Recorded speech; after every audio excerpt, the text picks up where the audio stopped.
Yeah, sure. Just see if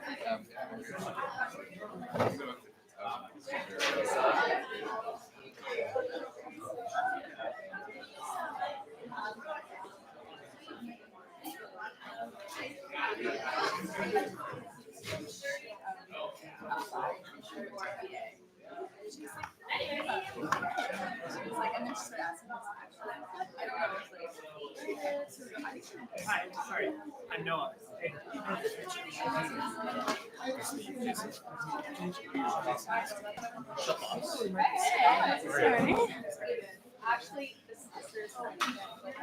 Hit by a truck? Yeah, I've been hit by a truck.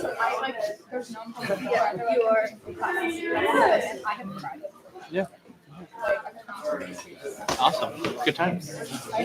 I wrote my first Chem assignment last week, and I got it back, and I didn't get a 50, and I didn't get a 40, and I didn't get a 30. I got a 0. Yeah. So it's like, well, it was worth nothing. But I'm like, I need this credit to be a Chem teacher. I need a 50. I don't care what mark I get. I need a 50. And then the prof told us, he was like, the TA decided to mark all or nothing, and it's all math, right? So I've asked her to go back and give process marks. I got the mark back, and it bumped up to like a 60 or something like that. I'm chilling, but like, I was like, okay, this is gonna be one of those semesters where it's the last one where I wanted to ease out, like high school. My last semester of high school, I wanted to ride it out, and then we got hit by a pandemic.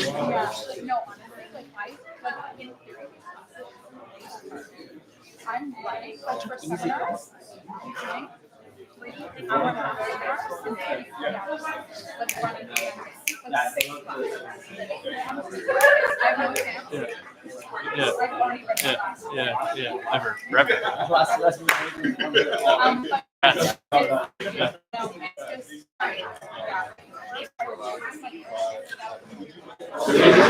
Really, eh?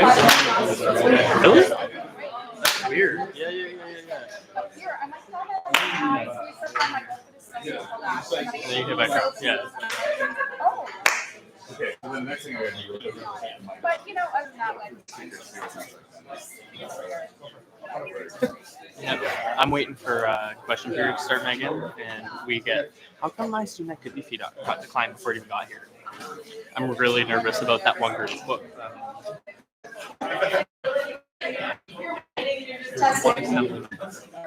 And you just got pulled out of the hat. Yeah.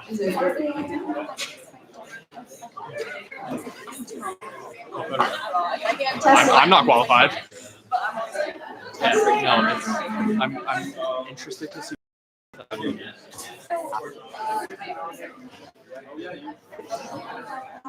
They're already. I don't think it ever should have been there. In the land, I have maybe one this morning. She never should have been there in the first place. We're just fixing it. She's great. She fills up most of my meetings every week. She's so knowledgeable. Sorry, guys. Is this fun? Are we doing it right now? Yeah, but like it's facing like not your direction. It shouldn't. It picks up less volume on this side. Oh, excellent. Yeah.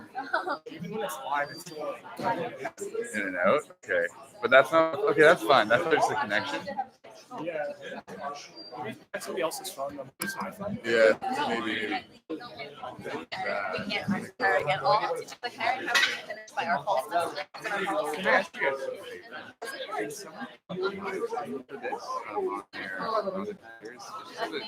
Look it up on, if you look it up on YouTube, it should come up. It's AMS Assembly. And then I just want to check if the speakers, like, those are actually picked up. Yeah. Thanks, man.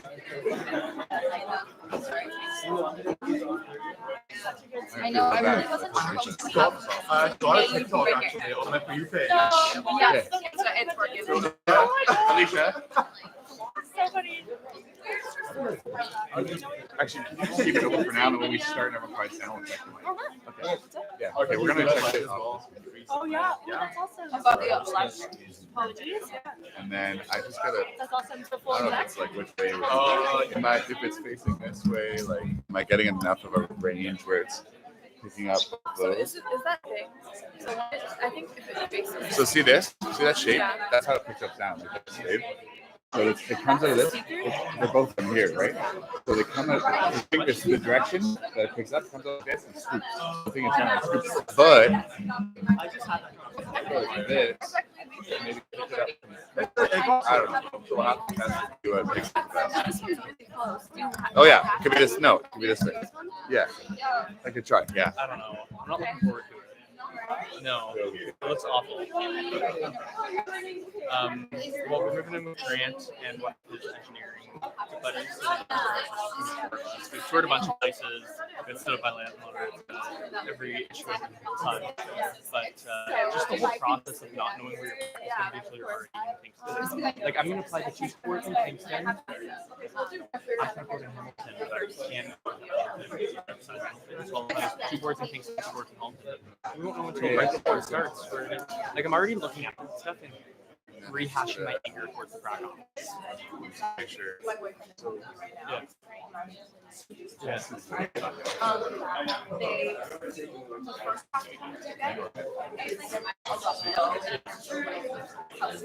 Yeah.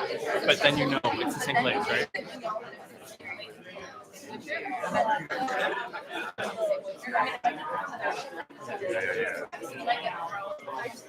I'm doing biology chemistry. Those people are outside. Yeah. It does. Okay. It has a regular like.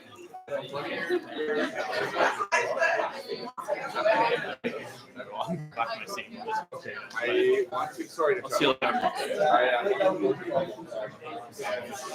isolate myself to see if I can actually hear it. I can hear the room. I just don't know. I don't know. I'm not really a sound guy. Just a drummer.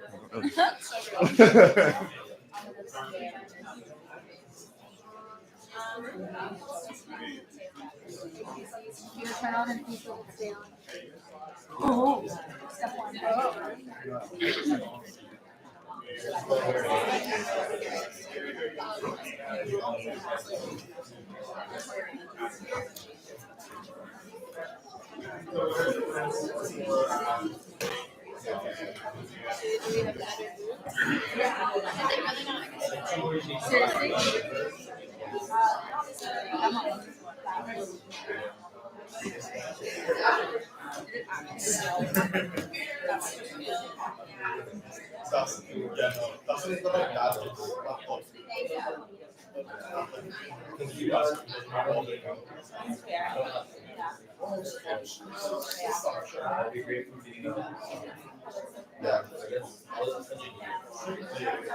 Seriously?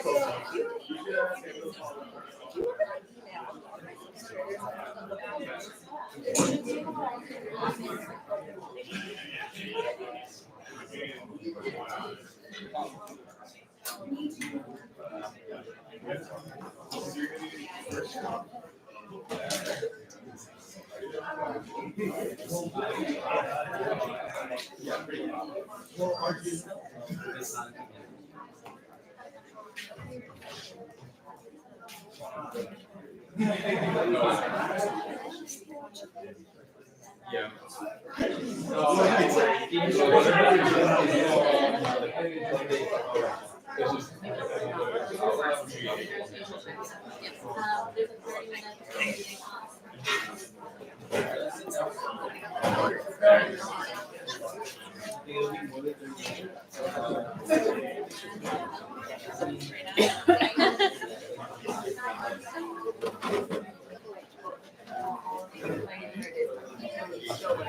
Don't worry about that. This is so hard. I know, it's like, it actually like makes my life better, but also like I love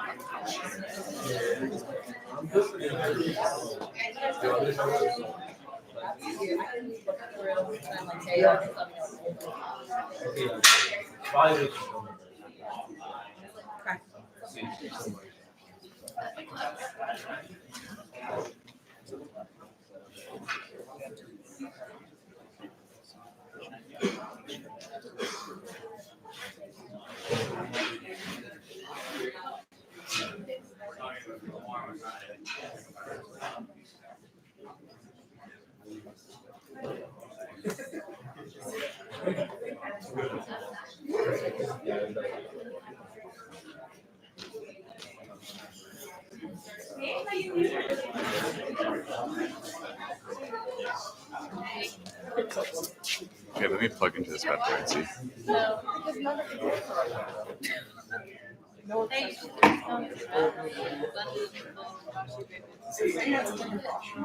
Yeah, yeah. You're a bit smaller. Oh my god.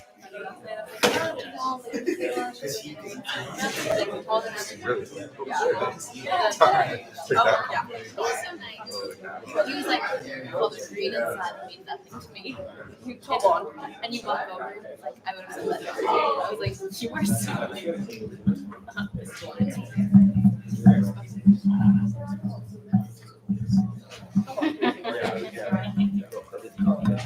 Actually, what we were actually yeah, just send me your thing. I don't know where that is. Where do I find it? It should be in your goal plan. Look in your goal plan and it's in there. It should be in, okay, look at Patrick's goal plan and it should be in there. Okay, I know Patrick.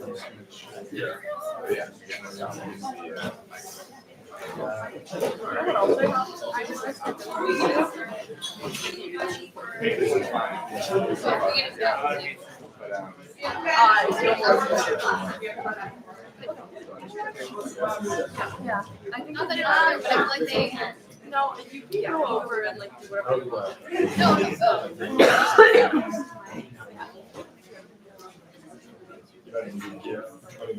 Would they not just come down?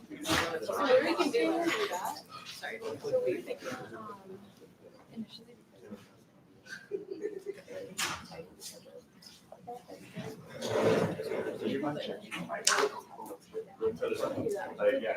Yeah, the speaker. Oh yeah, sure, that works. Yeah, go here or. Are they not using the? These ones are going to be used for. No, sorry, I just really. Pleasure. Okay, that one works. No, Okay. yeah, like, It won't rotate, but they're fun.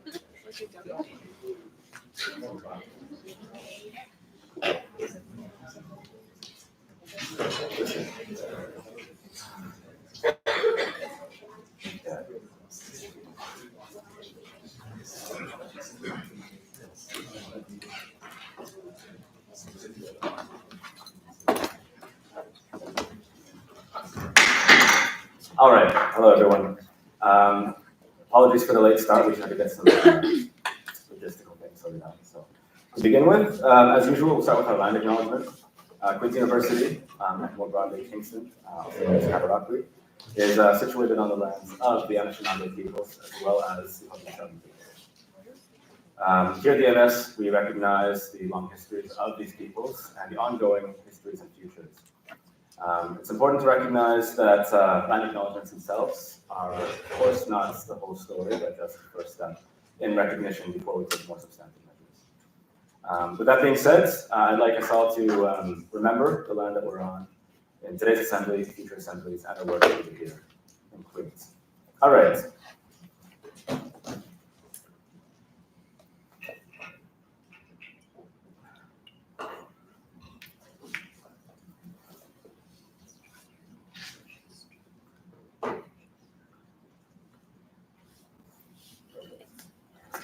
Okay.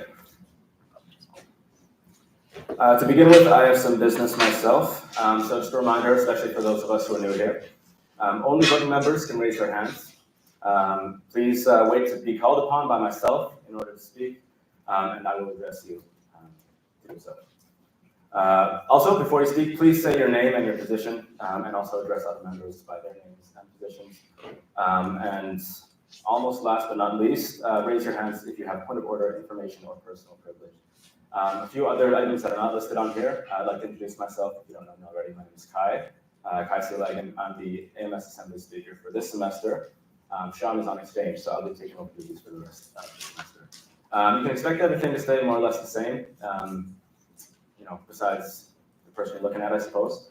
Yeah, so a few other things too. We have some pizza in the back. We won't be taking a break to eat today, unfortunately, and that was mainly due to climbing around the Cancer Town Hall. So please feel free to go up at any time, get some pizza. Yeah, The other thing I will mention, as you may or may not already know, is that the town hall this evening that was supposed to be scheduled for 8 o'clock is canceled. So we will just be proceeding with the town hall truncated from the schedule. So after the motions, after the ratifications for the candidates, we will just be moving straight into statements, questions, discussion period. And with that being said, I believe we can move on to the assembly itself. Okay. So to begin with, of course, we'll just be approving the minutes of the agenda of this meeting, the 23rd. Could everyone please raise their placards for yes? Oh, sorry, we have a motion. Hi, Kate, AMS President. My motion is to move the rector ratification at the very start for a report. There's been a request just due to timing with everything with that. So I just thought I'd put that request forward before the agenda is put for motion. Perfect. So the motion is to move the rector nominations forward in the agenda. Do I have a seconder for that? Okay, thank you, George. Sorry, I don't have the positions on top of my head. So thank you. So on that motion, all in favor, please raise your placards. Anyone against? Any abstentions?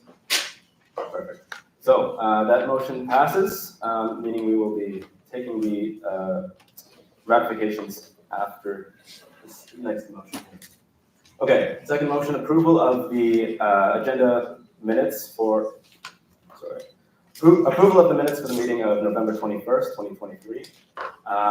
Any amendments being made to this motion? Perfect. All right, all in favor, please raise your placards. Thank you. Anyone against? Any abstentions? Perfect. Okay, and sorry, to clarify, was it before the reports? Or? Okay, so I'm not going to be sliding through all the slides to do this, so bear with me, please, but we'll be moving on to our ratifications for the rector candidates. First up, we have motion number 10 in the agenda, that AMS ratified Nikki Boychuk-Hale as a candidate for University Rector election. For these, we will have the candidates come down to the front if you're able, and you'll be given 5 minutes to speak on your platform. So is Nikki here?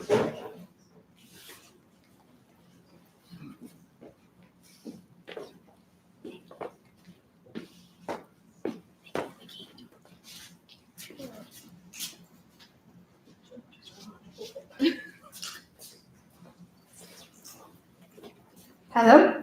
Okay.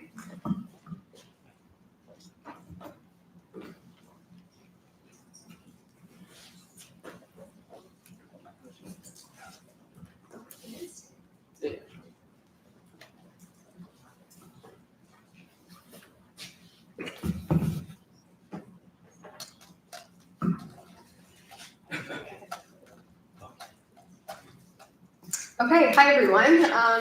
Thank you, Kate, for the motion. That was because of me. My faculty recently passed a new attendance policy, so I can't miss any classes, and I have one at 6:30, so I appreciate that. Hi everyone, my name is Nikki Boychuk-Hale, and I am humbly presenting myself as a candidate for the 39th rector of Queen's University. Last spring, I graduated with a Bachelor of Fine Arts, and I'm now a graduate student pursuing a Bachelor of Education in the Indigenous Teacher Education program. I have worn many hats on campus throughout my time at Queen's. Some of my most memorable experiences have been being an orientation leader, working for Studio Q, serving as the AMS Director of Marketing, and supporting the University Relations and Sexual Violence Response and Prevention departments. My decision to run for rector is an accumulation of the 5 years that I have spent listening to, learning from, and working for our community. I have a history of setting really big goals and following through on my commitments to meet the needs of students, and I promise that you can count on me to be an agent of change. I will use this position to connect, to advocate, and to inform. I have prepared for this campaign by spending over 30 hours in consultation meetings with student leaders and Queen's administration to understand what our community needs most right now. By placing me on the ballot, you are giving me a shot to advocate for our students in a much deeper and meaningful way. You can guarantee that I will show up with heart and I will be able to put in the work. Thank you for listening, and I look forward to sharing my campaign with you next week. And I believe you can ask me 2 questions. Yeah, we're actually, okay, yeah. We'll open the floor now to any assembly members who would like to ask any questions.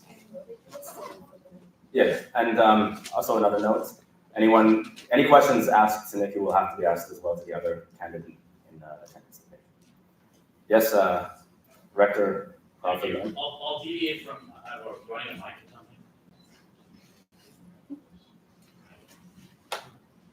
Okay, hello. I'll deviate from my typical what's your favorite animal and why question. Darn. Yeah, we get to that after. Queens is a special and unique place, and I think what is the most important is our students. So I'm wondering if you could kind of sum up what you think is special about our students and why this place is unique in your eyes. Yeah, that's a great question. And my 5 years here have definitely proven that we have some really, really amazing, engaged individuals.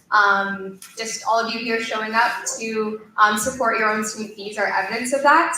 And I think that you'll see this through my platform when it's released on Monday, pending I validate it tonight, that a lot of items that I want to work on, they're not necessarily brand new or uniquely my own. They're things that have been being worked on for years. And something that I found through my time working for student government and now working for the university is that things do take a lot of time and they require a lot of people pushing and pushing and pushing and not letting go. So whether it be the efforts from all the working groups trying to support food insecurity and cost of living, or most recently, the crisis the university is facing with budget cuts and program changes. What's most inspiring to me is that in the face of all of those challenges,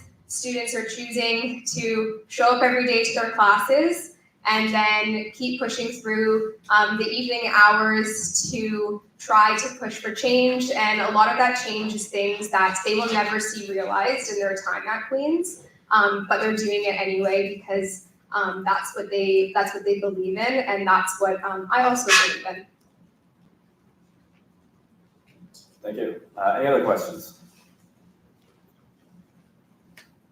Okay. Yes, Social Issues Commissioner.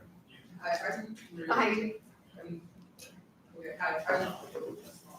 Okay, hi, I'm the Social Issues Commissioner. My question is, how do you plan on advocating for student needs and also making sure that students are aware of the process that goes with that? Yeah, okay, so for some of you, it won't be a surprise that I have a background in marketing and communications. It is an absolute joy of mine to communicate to people. And I feel like my experiences in those areas of the university have really led me to a point where I can effectively communicate to students and I can effectively push the university to create a better communication plan. Calder, can I answer with something from my platform? Is that okay? Yeah. Okay, well, as much as I love communicating, I know it takes a lot of time and a lot of energy. And so one of my goals that you will see on Monday is that I will be creating a paid student position within the Office of the Rector using their budget for a communication role so that there are no excuses for why you're not hearing from your student leader. I think that if and I will be, pushing the university to improve their communication, I should be modeling that and practicing that as well. Perfect. And I think we have space for one more question. Anyone?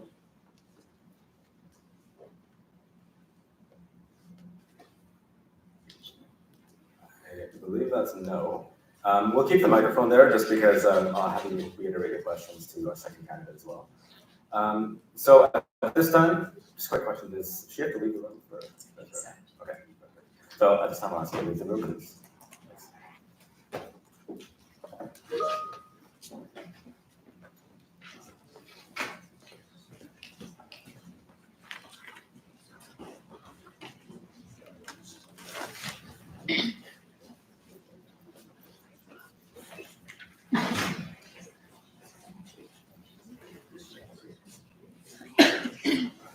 Okay.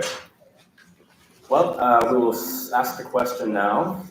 So the motion 10 that AMS ratify Nikki Boychuk-Hale as candidate for university rector elections. All in favor, please raise your flags. All right. Anyone against? Please raise your flag.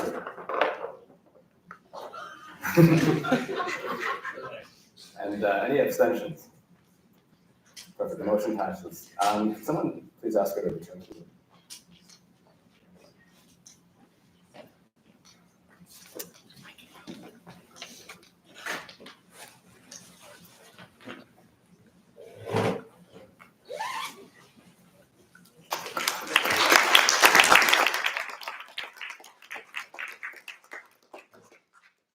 And the motion passed. Okay, so next we'll be moving to our next candidate for the rector elections. So at this time I would like to ask Leo Yang to come up to speak about his plan.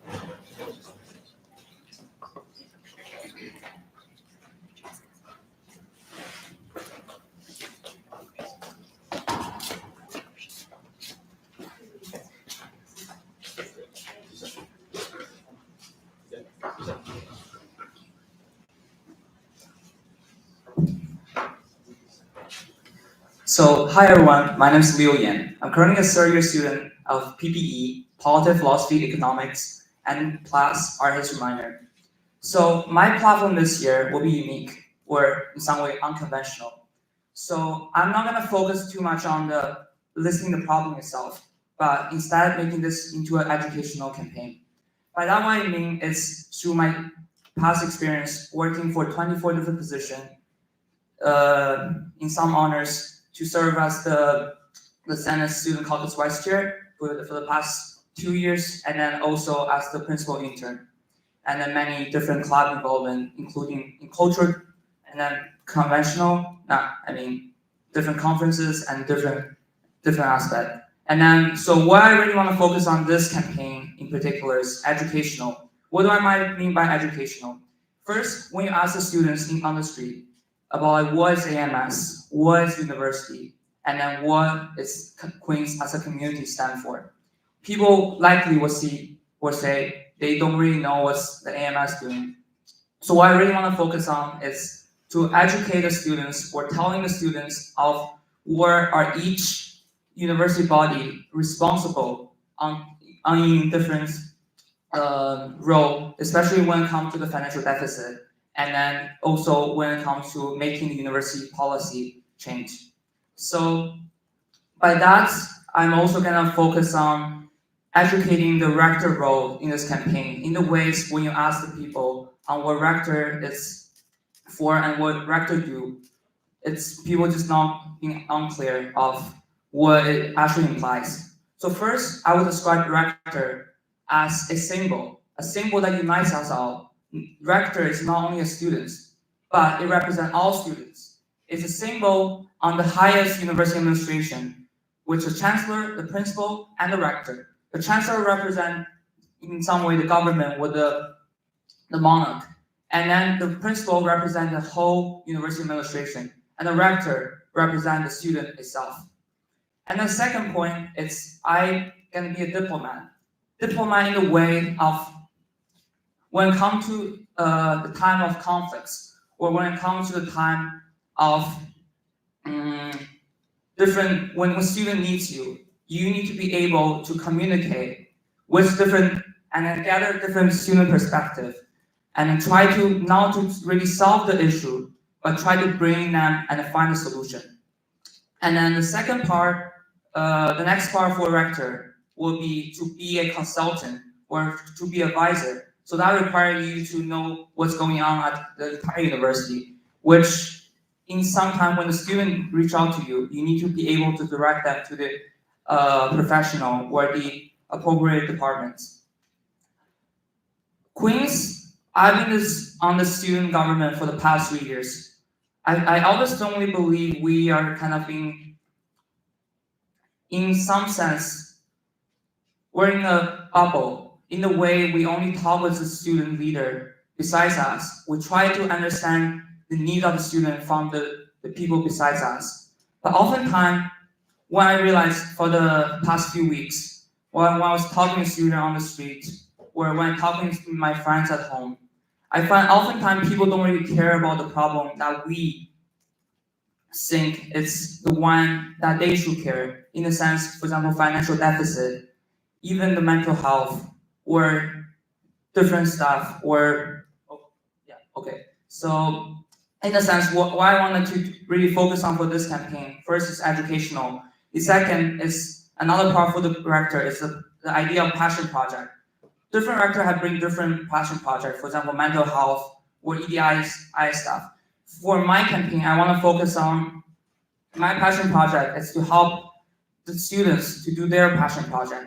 By that, what I mean is to become a back of the student, to represent the students behind the screen at the university and advocating for your right, like what I have done in the past 3 years. And thank you.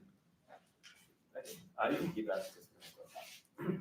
All right, so to begin with, we'll repeat the questions that we had for previous candidates. So, Rector Lynn, please. Sure, thank you.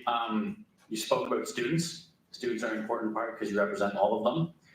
What makes Queen's students special and unique in your eyes? So what makes Queen's students special? First,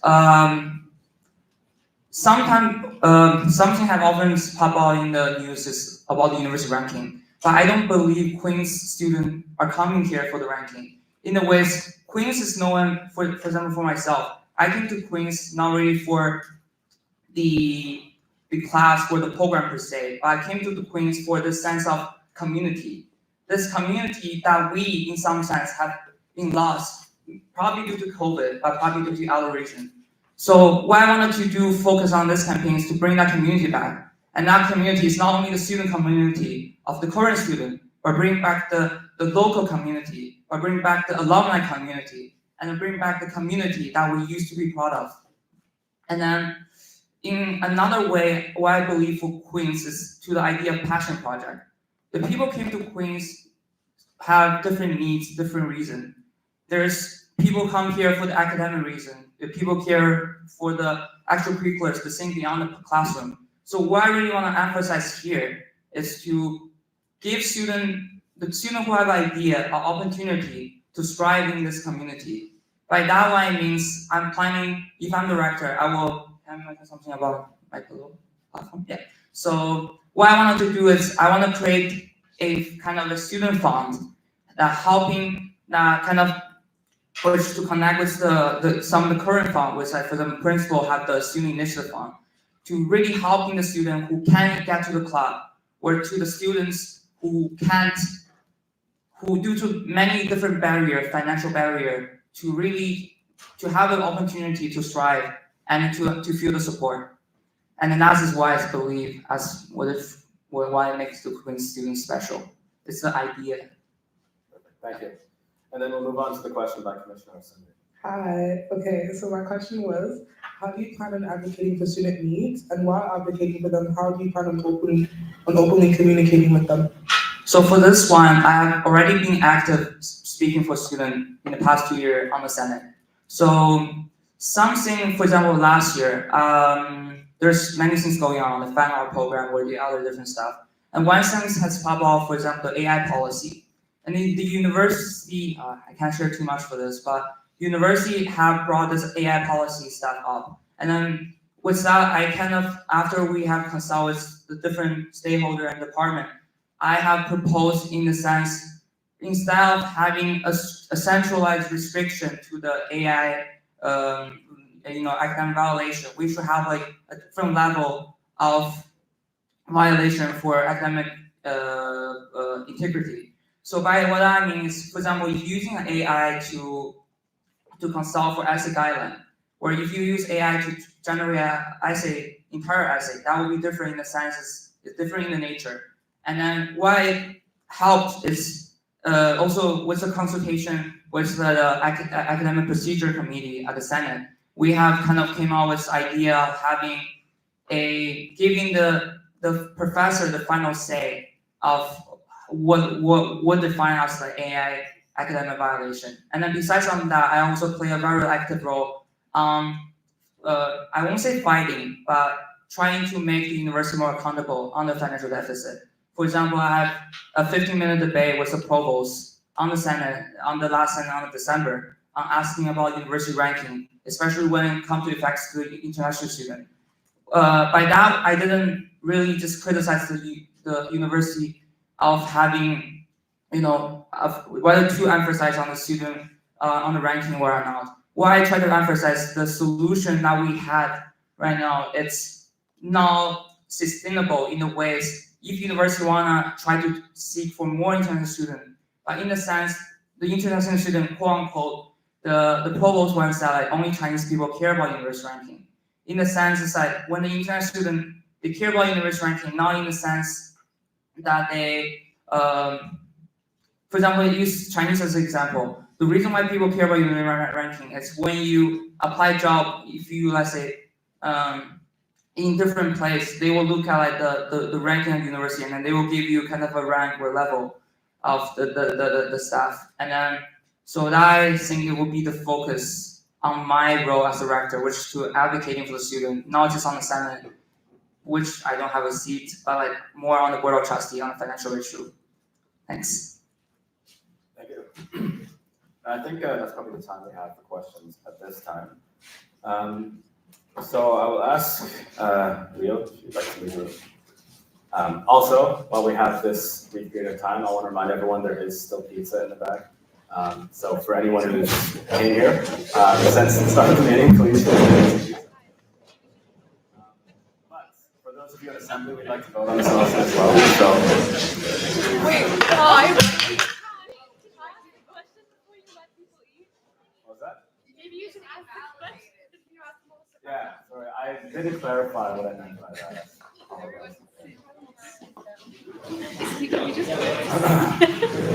Okay.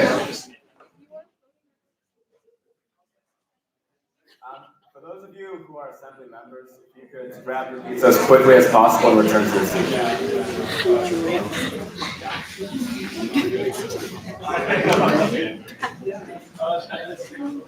Why?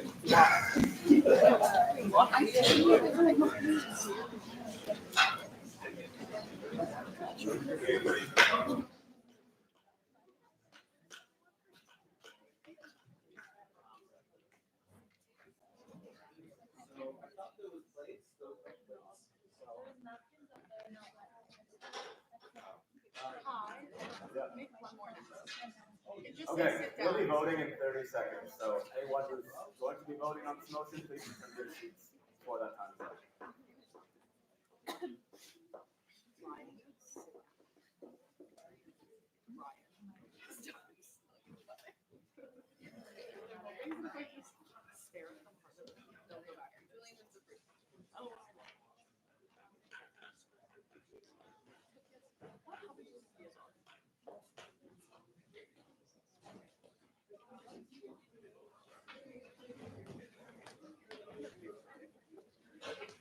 Okay.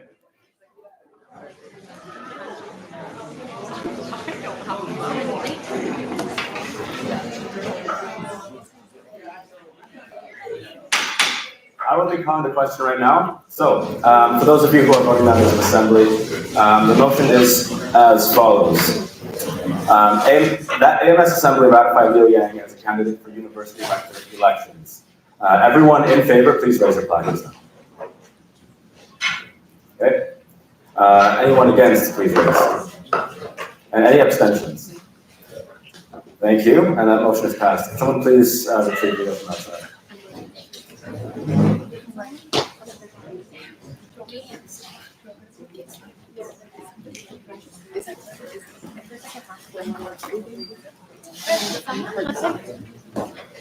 We all get them.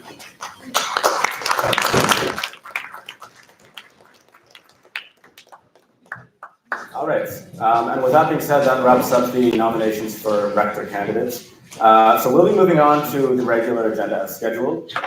First, we have our reports. Before we begin this, I would like to mention that the undergraduate trustee, Rima Rowley, sends her regrets, so she will not be providing a report today. Okay, so to begin with, I would like to call on President McQuaig. You have 3 minutes to give your report. Thank you. Hello, everyone. Thank you so much. First off, I want to say I'm sorry we had a slight change in schedule, but thank you all for joining us. Can you hear me okay? With that, first of all, I'm sure as you've all probably already noticed, welcome to our new speaker, Kai. We're very thankful for all the work that Sean did. He did absolutely incredible work, and we're wishing him all the best as he goes on exchange. And we're so excited to have Kai join us from now on. The elections process has been in a full swing. Essentially, we've been working on it and getting everything together for the past few weeks, long before the break, honestly. And we're so excited to have everyone here for the ratifications. We know everyone has put in a lot of work, and it takes a lot of courage to put yourself out there. So we're very thankful for everyone's turnout. The Student Life Center has been incredibly busy with the return of Frost Week and coming back into the new year. We're looking forward to the different kind of farmers market / town hall kind of style stuff where we essentially have themed days where we're able to focus on direct issues and also kind of highlight different groups and clubs on campus. We've also gotten our Key Cafe, which is a new system that we're so excited to show you all. The marketing office has been basically facing the busiest time of the year with elections, club fees, voting days, as well as be able to promote the functions that the AMS is regularly running on. The communications office has been working on kind of with tandem on those duties and making sure that we're updating our website and informing everyone moving forward. And our newsletter is always an incredible tool if anyone has any new objectives kind of going on.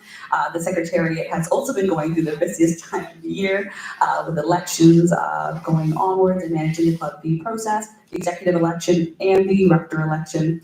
This is a thrilling season, and we know that everyone here is so excited to see how things evolve over time. 1 minute left, which is perfect. So on to my last section, which is human resources, is doing their WTF hiring event for anyone interested in AMS senior management positions. It is a great place to turn out. It's on January 30th this year. It's an amazing opportunity to see the different employment opportunities at the AMS. If you have any questions, let me know. Thank you. Okay, well, in that case, we'll move to the next report. VP Ops Hudson, please. Oh my gosh, hello everyone. Can you hear me okay over there online? Okay, perfect. So I'm gonna speed through this quite fast as I know we have a decent amount to get through today. But I just wanna say this is such an exciting time and I'm so glad to see everyone's faces out here, eating pizza as well. Hi, Aiden. So with that, I'll speed through everything quite quick. All of our services are operational, but keep an eye out for the Reading Week closures and return to operations, which will be February 26th. So please mark that in your calendar. Another shout out to the WTF Hiring Fair. You'll see some lovely services as well as some old, some new. Keep your eye out for that. With Common Ground, we are marketing for Chow Now, which is our online ordering app. Are you tired of waiting in lines? Well, I have a solution for you. Please get the app and check it out. You can order ahead of time. With Food Bank, we have our lovely AMS Food Bank and Clubs Community Initiative. Thank you, Drayden. All the love, I can't see you over there. But basically, if you're a club that wants to donate to the food bank, we can provide a bin. Very, very easy over there. And then pick it up after your event. So please check out the AMS Food Bank Instagram and the club's Instagram as well for more information. Walk Home, we have a couple surveys coming out. So if you use Walk Home, we really want to hear from you. How can we make your walk better and get you to where you need to go? For Studio Q, we are open for commissions. So consultations, logo, branding, photo, video services, name it and more. Also live streaming services. And also if you know anyone who wants to submit things for the yearbook, please send it over to our Aliza, which is our publications, to get your lovely photos in there.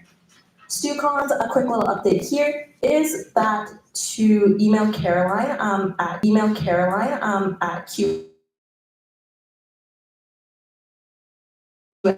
at ams.queensu.ca. Our website is currently under construction, so please email her for the most up-to-date information or check out our Instagram. The Printing and Copying Center has a poster sale on January 26th from 11 a.m. to 4 p.m. in the Queen Center. Okay, thank you, Dad. And Tricolor Outlet. So we have a couple of deals going on, 20% off Fridays, excluding Tricolor Express tickets. So please check that out. Queen's Journal, donation link live for their 150th year. And then AMC and Queen's Pub. Watch out, those are coming real soon. And happy taking questions. Okay, thank you. And then I suppose we'll move on to our last executive report from VP Ray. Please go ahead. Okay. Sorry, I kind of lost my page on this. But it's nice to see you all back from winter break. I know that I kind of wrote this report, I think, only 10 days after we had returned. So it's typically not as lengthy, but I'm sure for anyone who reads my report in full, that is probably a blessing in disguise. All the commissions are doing fantastically. I'll direct each of you to their separate reports that are in the agenda.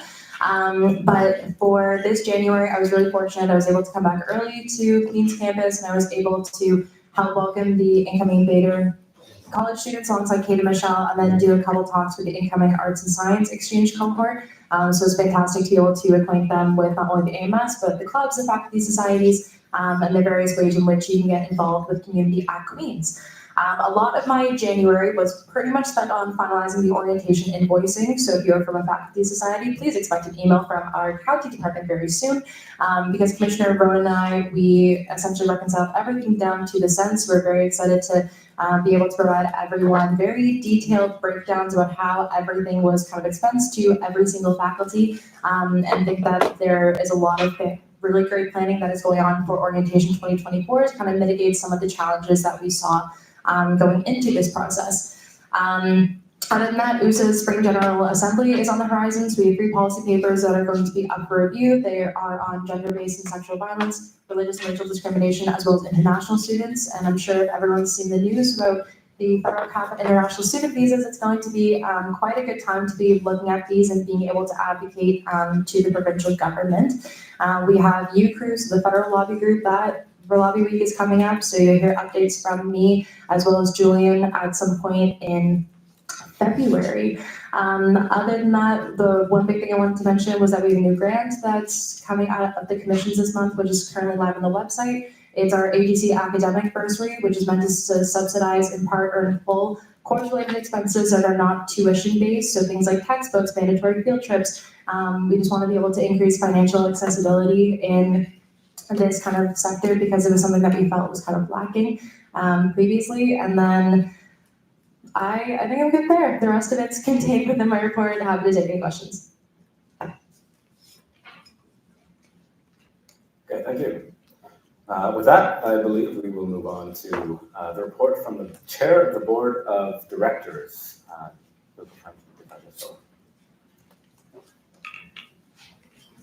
And again, 3 minutes for these reports. Yeah, thanks, Ted. Hi, everyone. Livia Francesco, Chair of the Board. Very happy to be joining us all today and saying hello. I hope everyone's had a good start to their winter 2024 term. The board has had a quiet start to the year, as is pretty typical. We met last at the end of November and are going to be meeting again next week, so there hasn't been too much big news to share with. However, our committees have been up and functional, so I figured this is a good opportunity to give you a quick update on what's going on there. As I've been talking about for the last few months, we are in the midst of building our multi-year strategic plan in alignment with the mission statements across the organization, and I want to thank the senior managers for completing an exercise for us to review all mission statements across the board. Our personnel committee is looking to review and update the AMS harassment, discrimination, and violence policy, and that's coming along very smoothly. Thanks to all stakeholders who have participated in helping us with this. We're also looking at reviewing several AMS corporate policies, including the journal policy, the AMS bylaws, and the board of directors policy manual. And through finance and risk, we are continuing to review our AMS department monthly actuals. And we're progressing well through the review of our risk reports. And by the end of the year, we would have reviewed them all, which is very exciting news. Most exciting of all is that the board is looking to hire for the next year. So over the next few weeks, we will have posted our positions on AMS Apply. If you're interested in anything that has to do with corporate leadership or corporate governance, or you have any inkling of excitement when you hear financial planning and budgeting, this is the job for you. So if you have any questions, feel free to reach out to me at any time, and keep your eyes peeled for that posting, because we'd love for everybody to apply. So that's all. Thank you. Thank you. I should mention as well, anyone who is interested in asking questions about these reports, please reserve your questions for the question period later on. Okay, that being said, as I mentioned, the undergraduate trustee is not here today, so we will be progressing to Student Senate Caucus Chair. So Senator Butchers, would like to take it away. Hi everyone, I'll keep this incredibly brief. So of note, we had our strategic planning session, which we held on the 12th. We had all of our student senators come together to discuss their vision for what our strategy should be for the next few years. We also prepared for the special Senate meeting where we had the opportunity to ask questions, both to look at the student experience as well as financial matters at Queen's. And we collaborated with the Faculty Society, the Queen's University Faculty Association, to make sure that we had adequate questions asked. It was a pretty productive meeting, and it allowed for a presentation by the provost to be shared with the university, and this removed the confidentiality of some of that reporting, which we're able to see in public now. One big thing that I'd like to highlight is that it is vitally important for all of us to be talking with our students, and then for you as Faculty Society presidents to be talking to both the executives, the rector, anybody that speaks closely with the administration, because it allows specific details about how university life is affected to be highlighted. University has made a mission to not affect the academic experience for students. So if that is the case, we need to be able to share that effectively. So we can't, while it is very frustrating and scary that we have a budget deficit looming, we have to focus on the actual fact of the matter of how this is affecting us to make sure that we can reduce the impact of the budget cuts. So with that, I ask you, please, if you have any questions, suggestions, reach out to me, reach out to Owen, and reach out to the AMS presidents, the exec team. All right, thank you. Thank you. And then to wrap it up, we will be going to the rector report from Owen. Thank you. I have a few things, so I'll motor through here. Exciting, I've been asked and had my first meeting for the Senior Accessibility Advisory Group, which was struck by our Vice Principal, Culture, Equity, and Inclusion, to really look at how we as a university respond to issues of academic accommodation and accommodation, both in our academic classrooms and just our built environment here. So it's going to be a really interesting time to look and categorize at how we are doing as an institution as it relates to the AODA guidelines. And something I really stressed was, we should strive to move beyond just the government guidelines and to truly try to serve our students as well as we possibly can, regardless of their own unique circumstances. So I think that'll be an interesting conversation going forward, and an opportunity to sit at a really senior advisory group that will report directly up to the senior leadership team and also oversee a number of working groups. So that's an exciting opportunity here to have some student voices at the table there. Secondly, I will just say I've been attending a few meetings of the Queen's University Board Senate Retreat Committee, which is a committee that my colleague to my right actually chaired last year, that looks at the relationship between Senate and the board. As some of you may know, the two most important governing bodies at Queen's. And just kind of reimagining what that relationship looks like, given some significant challenges ahead, and how both bodies can work both within their mandated terms, but also together in kind of a pan-university approach. So that'll be an exciting committee to continue to work on. I also just want to bring attention to the student leader reception that was had, last Thursday, and thank everyone who was able to make it to come out. I think it was a really important and productive opportunity to speak with the provost and the principal. So there will be another one of those. Really quickly, a report back for the Housing Crisis Committee, which I chair, that came out of this group. We met twice last semester and had a guest speaker come in and speak to us about some of the challenges and opportunities that face Queen's as it comes to housing. He's a distinguished faculty professor in the School of Geography and Urban Planning. last thing I will say, if you will indulge, the calls for actively engaging with students on a number of issues Queens is facing right now has really, I've been reflected on a little bit about how we can best, both in my position as rector and as student leaders, meet students where they are. So a wonderful suggestion came out of the HSS, who I think is double having as the academic resource manager or grievance manager of the AMS, suggested that we booth. So tomorrow I will be boothing 10:30 to 11:30 in the Queen's Center. We will have an open feedback forum for questions and feedback for the Queen's administration, as well as Friday between 3 and 4:30. It will happen again. This is just this week, and I want to give our campaigns the latitude to do what they need to do next week, but I hope to do that again and in preparation for the next town hall with our provost, which I hope will be scheduled very, very soon. I'm getting a nod, so that's all. Thank you very much. And with that wraps up the reports we have for today. We'll be moving on to new business next. So we have a few referendums for opt-out fees for clubs. So what I will do is we'll go through these. Anyone representing these clubs, we ask that you send someone to the front, either side. We have microphones. You can speak a little bit about what your club is. Please introduce yourself as well. And you'll have 5 minutes to do that, followed by any questions. Any questions that are asked to one club will also have to be asked to subsequent ones as well. So with that being said, we'll start with motion number 3. This is Proactive Minds. That's someone from there. Perfect.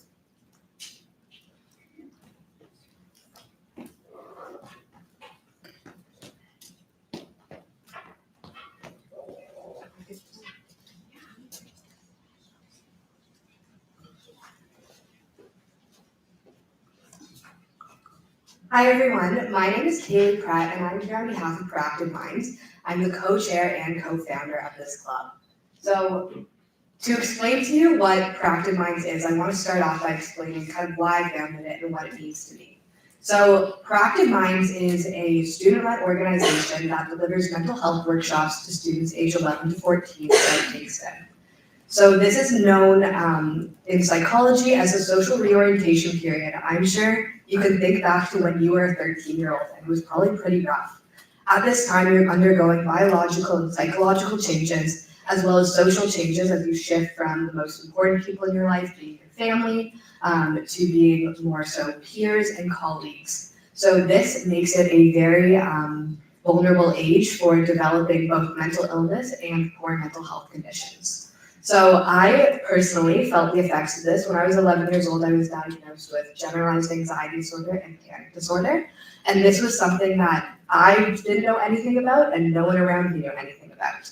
So my entire mission with Proactive Minds alongside my co-founder and my amazing executive team is to start conversations about mental health at an earlier age than it typically is. I'm sure you all have seen mental health initiatives on campus directed to our age group as well as adults, but this area of 11 to 14-year-olds is really underserved in the mental health community, which is devastating because they are so adversely affected by it. So Proactive Minds, like I said, we deliver workshops. If anyone ever had kind of a scientist in school when they were in elementary school, we like to think of ourselves as mental health advocates in the school. So we go into local elementary schools with a team of volunteers. We talk for between 30 minutes to an hour about various topics that are important to these age groups. So some include stress management and positive self-talk. And the volunteers are really there to make sure both that the students know that there are people that care about them and want them to have positive mental health, and also that they are learning about mental health and mental illness in a way that's science-backed and research corroborated. So we are hoping to establish this opt-out fee so that we can continue our operations in a way that is fundamental to the mission of Proactive Minds. So one of the ways that an opt-out fee would help us is that all of our workshops are provided to students free of charge.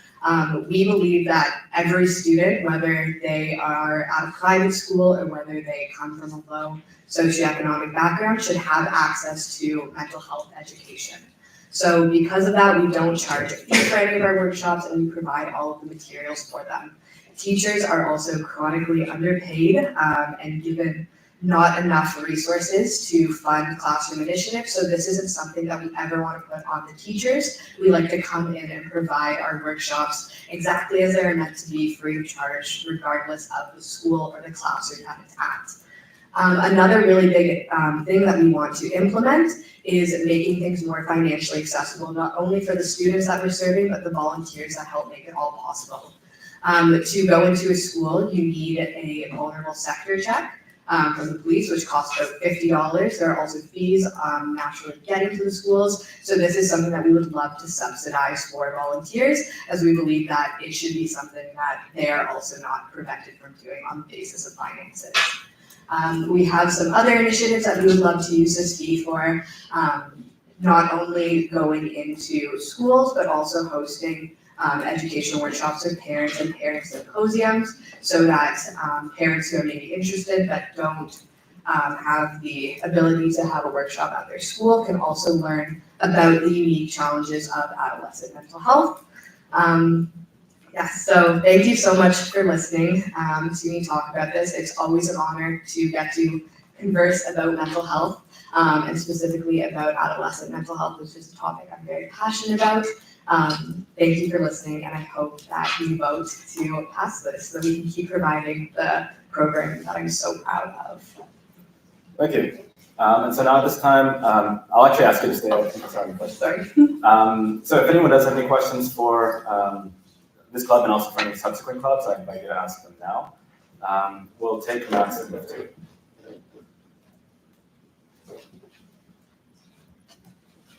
Yes. Someone's got to do it. So wonderful to hear about everything your club's doing. One of the things that I have seen, and this goes for everyone who's hoping to get a student fee ratified, is that there is someone or a group of people who's really passionate about what you're doing right now, and we're only here for 4 years. So I'm interested in how kind of you see the succession plan going. You're now collecting, student fees, money that is coming out of the students' pockets, and how you kind of intend to make sure that that will continue to be spent and where you believe it should be going past when you graduate, or past this kind of team that is doing this right now. Thank you for your question. That was very insightful, and I hope I can answer it fully. So when I first had the idea to start this with my co-founder, we wondered about that, whether this was something that just we would be passionate about, that whether it would outlive us. And the response that we got was overwhelmingly positive. When we had our first outreach event on Princess Street, we had over 50 parents and educators telling us either, I wish I had this when I was that age, or I wish that my child or students had this. Proactive Minds has been an organization that has grown kind of beyond our imaginations when we first founded it. I was in schools today and yesterday, and have a couple more later this week and next week, and just in those 2 weeks alone, we are expected to impact over 500 individual students. Something that we think about whenever we do any of our programming is how it's going to kind of outlive us. So we really make sure to make a positive impression. We make sure to keep doing outreach with those schools. And we design our programs actually so that, well, if we're giving a sixth grade workshop, there's one for them to do next year for seventh graders to work on it. So both the passion of the people that are on our team, which is a very young team, and so we have very high hopes for them to continue this on, and as well the outreach initiatives that we've done, as I hope will really let this flourish for years to come. Thank you. Thank you. Any other questions? Yes, Commissioner Senator. And once again, my name is Ruth. I'm the Social Justice Commissioner. My only question is, although this sounds like a very wonderful project, I was just trying to understand how this directly involves Queen students. So what's your process of making sure that if this is a fee that they do agree to opt into, that it directly impacts them as well? Because it seems like it has a big focus on the Kingston community, which is great as well. Yeah, so thank you for your question. That is great. So the benefits of volunteering do go twofold. So as much as we talk about the fact that we are going in to talk to students and the students are really getting the benefits of these conversations, it also benefits the Queen's students who volunteer for us in a lot of ways. So our organization, both our executive and our volunteers, come completely from Queen's students, and the response that I've gotten from those who've gone to volunteer is that this is an amazing opportunity for them to talk about issues that they are passionate, maybe things that they've experienced firsthand, while also gaining experience. A lot of them work studying psychology or Con Ed, so they find it a really invaluable experience in getting to learn kind of firsthand how to talk about these conversations, not just with their peers and just with adults, but really with children. As well, we do want to kind of create a culture of mental health conversation on campus, and those are some of our future planned initiatives to talk about things like why, like when people start feeling this way, kind of who's left out of the current mental health conversation. So that is something that we see kind of right now with our volunteer base, but also with the student fee, we would hopefully be able to do more events that directly engage the Queen's population that aren't just volunteers. Thank you. Thank you. And that will be all the questions we have for today. So I'd like to thank you. You can feel free to return the microphone. And so with that, I believe it's fine if you're in the room for this vote. So we will call the question now. Okay. So motion number 3. So do you agree to the establishment of a 20-cent fee subject to individual opt-out to support proactive minds? All in favor, please raise your placards. Okay. Anyone against, please raise. And any abstentions? Okay, perfect, thank you. So that motion is passed. Congratulations. We will be moving on to the next. Perfect. So for our next referendum fee, we will be calling on Queen's Flag Academic Society. So we have, yes.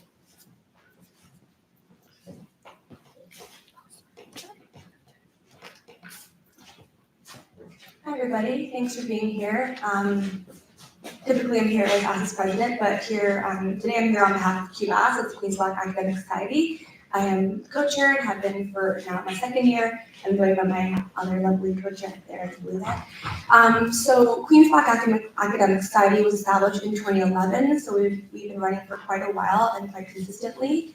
Although academic is in the name, we also provide a lot of community building and cultural events, initiatives, and programs. Some of our biggest ones are a welcome back barbecue where we have over 300 students fed for free as kind of like a kickstart to the year.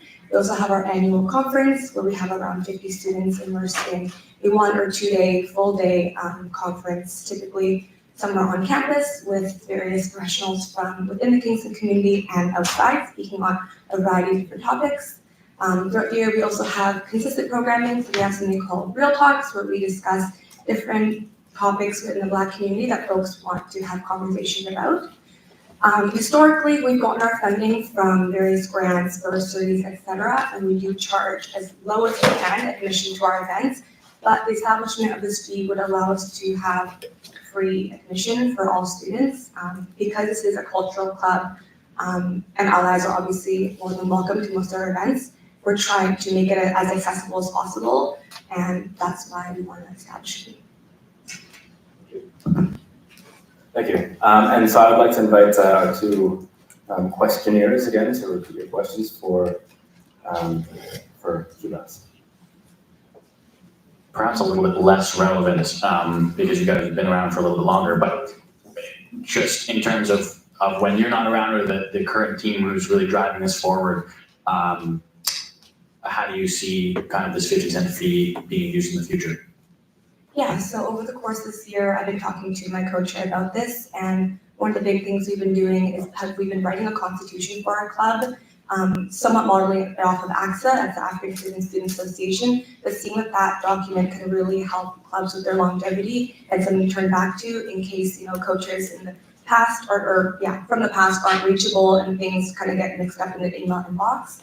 As well as we are part of the Queen's Black Clubs Caucus, which also helps us support and longevity as an external resource to help us out in case, things get a bit muddy in the future.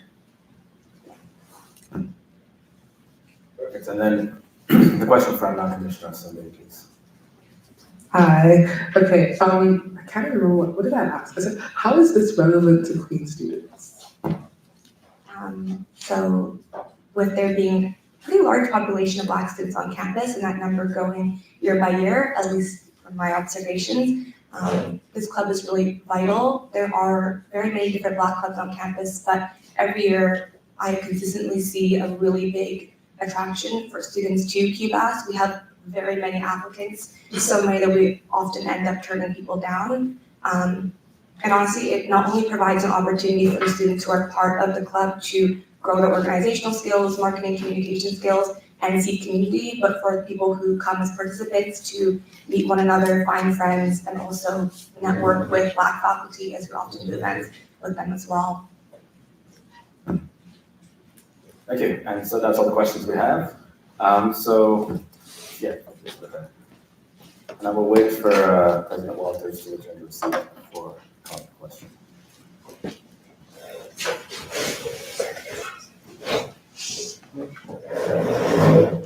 Okay. So, motion 4. Do you agree to the establishment of a 50-cent fee subject to individual opt-outs to support Queen's Black Academic Society? All in favor, please raise your placards. Okay, and anyone against? And any abstentions? Okay, that motion is passed. Congratulations. So next we'll be moving on to Queen's Dental Aid Network. Do we have a representative to speak on this?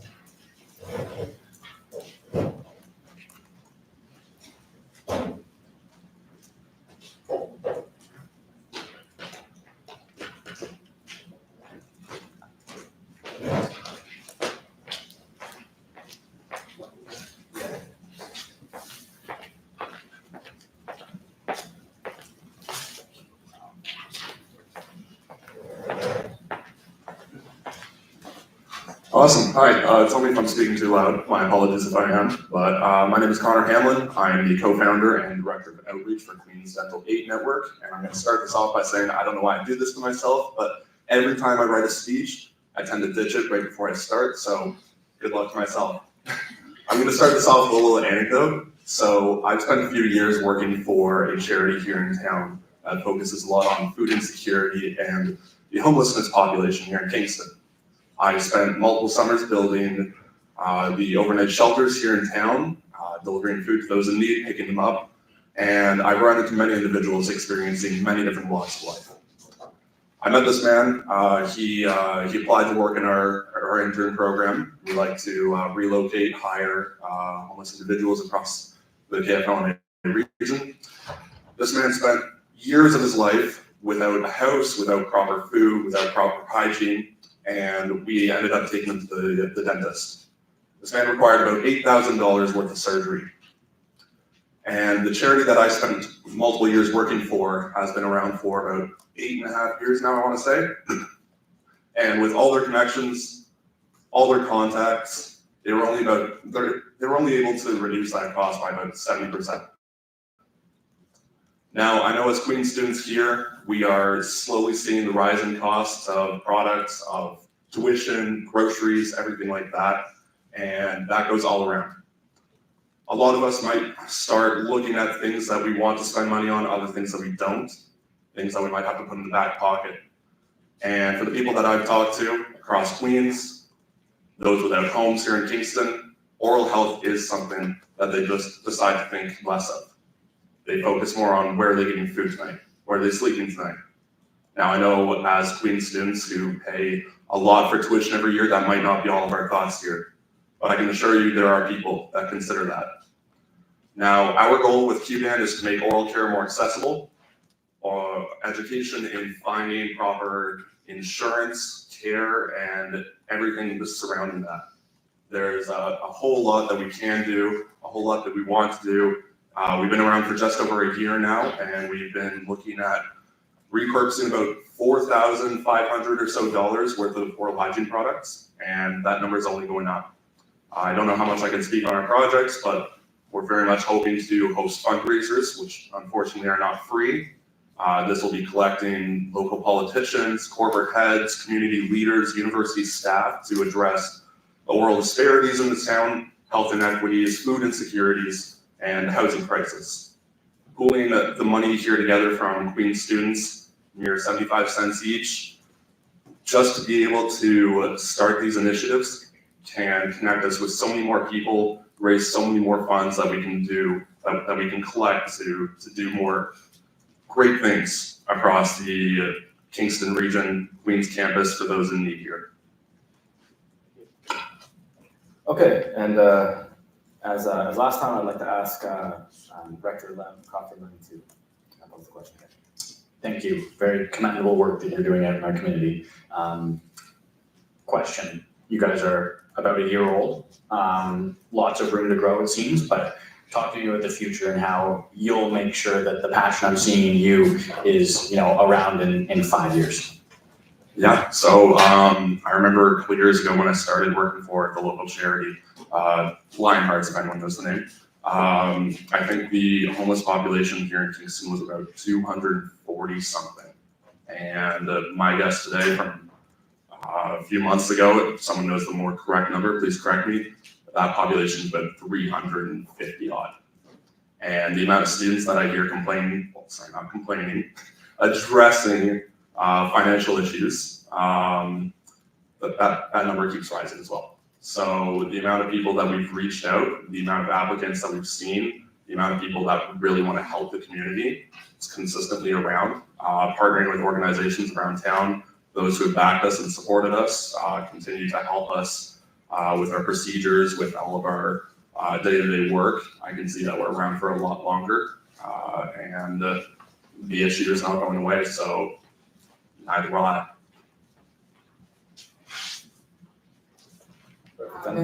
It's me again.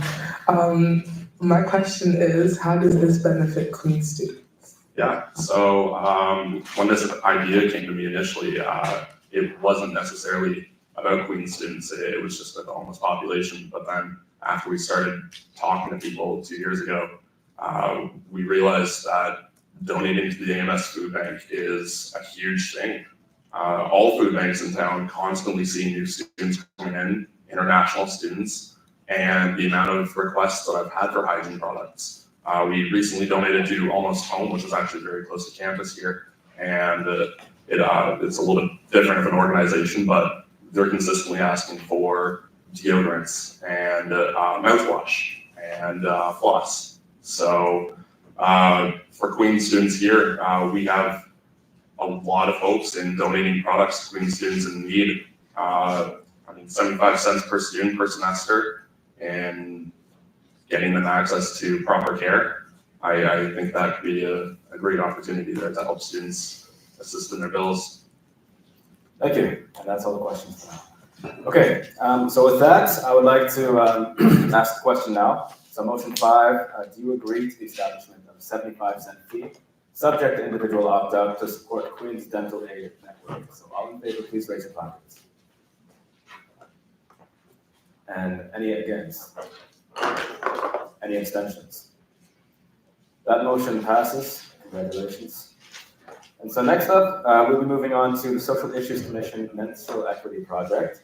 I'd like to call up whomever would like to speak on that.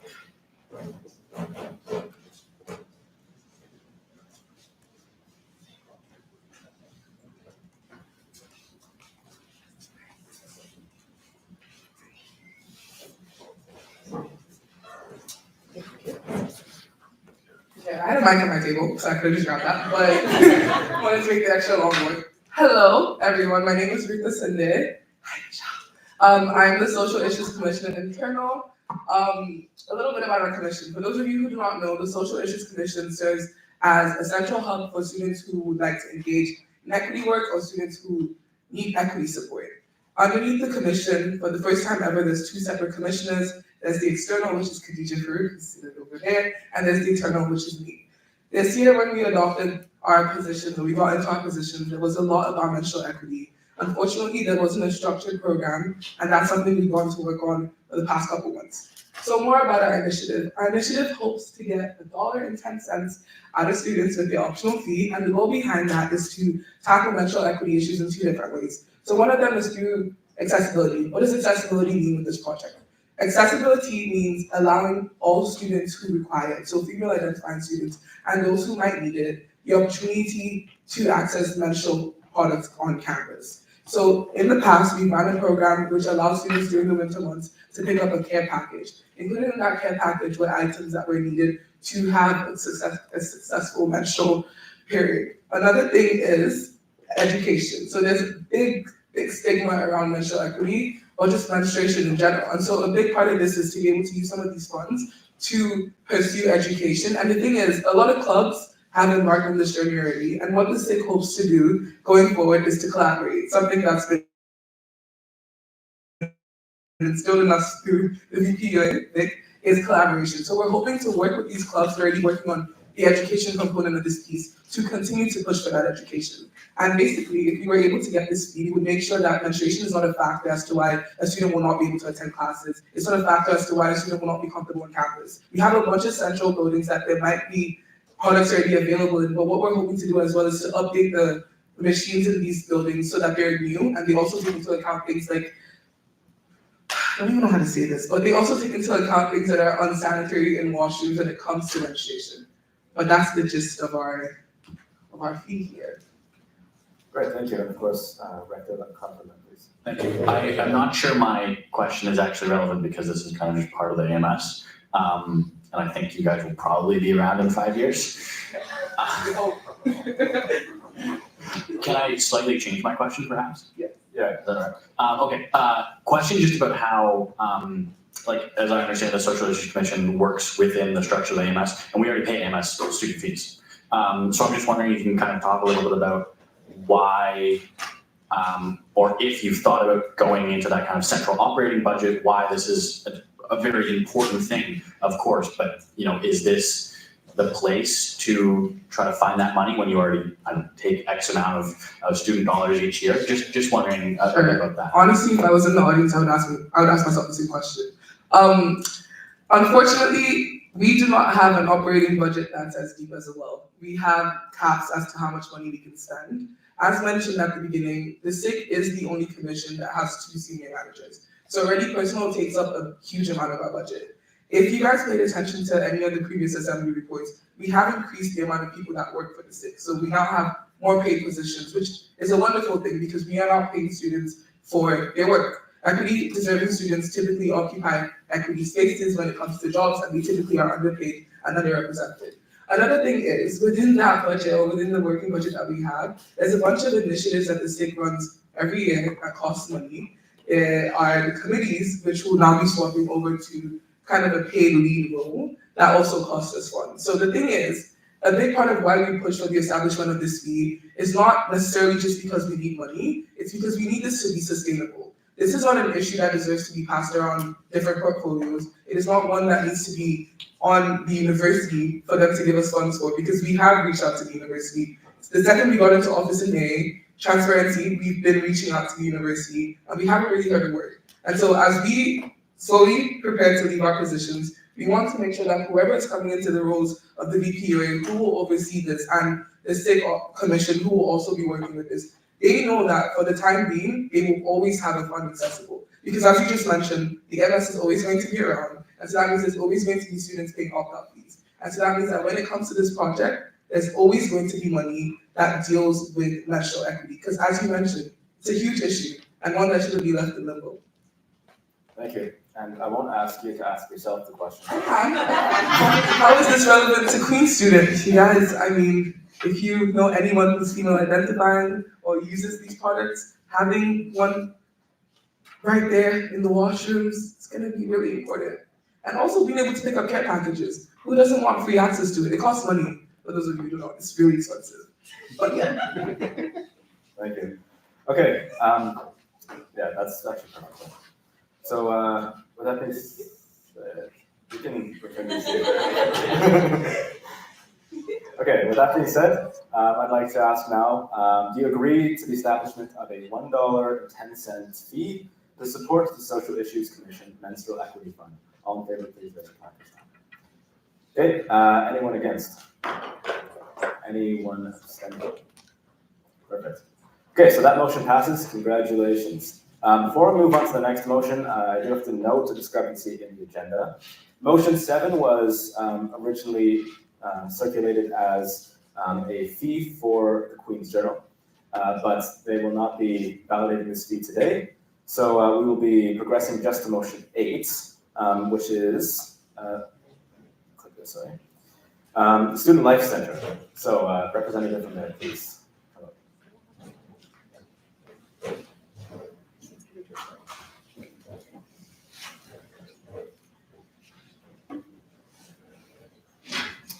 And I will mention as well that the discrepancy in the agenda will be amended. Well, hello everyone. So the Student Life Center fee covers the AMS operating costs to run the Student Life Center buildings, including the new JDEC building, the non-athletic portion of the Queen Center, and the Gray House. This fee is for all space under the responsibility of the AMS, which includes club spaces, AMS office spaces for our commissions, our offices, in addition to the AMS fair share of common space, which include bookable rooms, informal gathering spaces, and the cost is distributed between the 3 parties of the university, the SGPS, and the AMS. With these informal meeting areas, cost is increasing. So a lot of people might wonder, what exactly is the SLC or the Student Life Center? The Student Life Center is a historic position on campus. It actually goes back to the First World War. With this, there's longevity within our system, and there's longevity in winning the program. There's connections to Queen students all over campus, not through the traditional sense, but through the room and spaces that it provides to students themselves. It is through the bookings and bookable rooms, table spaces, advertisement that student life is able to flourish in the way that it does at Queen's University. Queen's University excels in providing spaces for student leaders to thrive, and it is through the SLC booking platforms and booking locales that we're able to ensure this continues. Within the offers of the SLC, there is also experiential learning for students, where student leaders can learn and grow through managerial positions, service staff positions, and assistant manager positions as well. So the fee goes directly as well to feeding those student positions. As we move forward, into the JDEC negotiations, the Student Life Center, within the introduction of the quote-unquote new JDEC, as everyone's been aware of the redevelopment project that is ongoing, the university has increased the fee associated with these spaces. These spaces come with a lot of benefits towards the student community itself. However, it does come with an increased cost. With this fee, we'll be able to cover the increased cost and ensure that the Student Life Center is able to operate as it does, operating a wealth of opportunities for students to continue and thrive on Queen's campus. The SLC is the place where often those core memories of Queen students are made and kind of thrive towards each other. Without the bookable spaces and supporting of all clubs, student groups on campus, including within the informal gathering spaces, whether you're just coming in to run an event, talk to a friend, or enrich your Queen's experience in any way that means to you, that's what the Student Life Center represents on campus. Perfect, thank you. And again, I will ask Rector to do this question. Again, you can amend it to suit circumstances. What's your favorite animal and why? I actually don't have any questions. Oh, interesting. Okay, I don't have any questions for this one. Okay. In that case, Social Issues Commissioner Sunday, please. Why is it important to Queen students? She's eating her pizza, so I just wanted to let her finish her pizza. The Student Life Center fee is important to Queen students because it is the thing at the end of the day that allows us to operate in such an extracurricularly based campus with student leadership.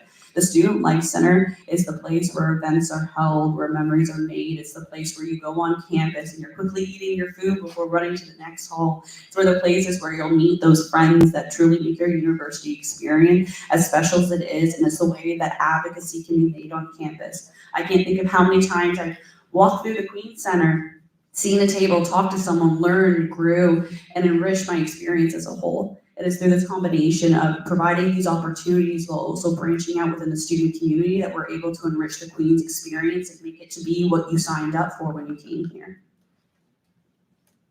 Perfect, then we will take this question from the president. There's a microphone there, please.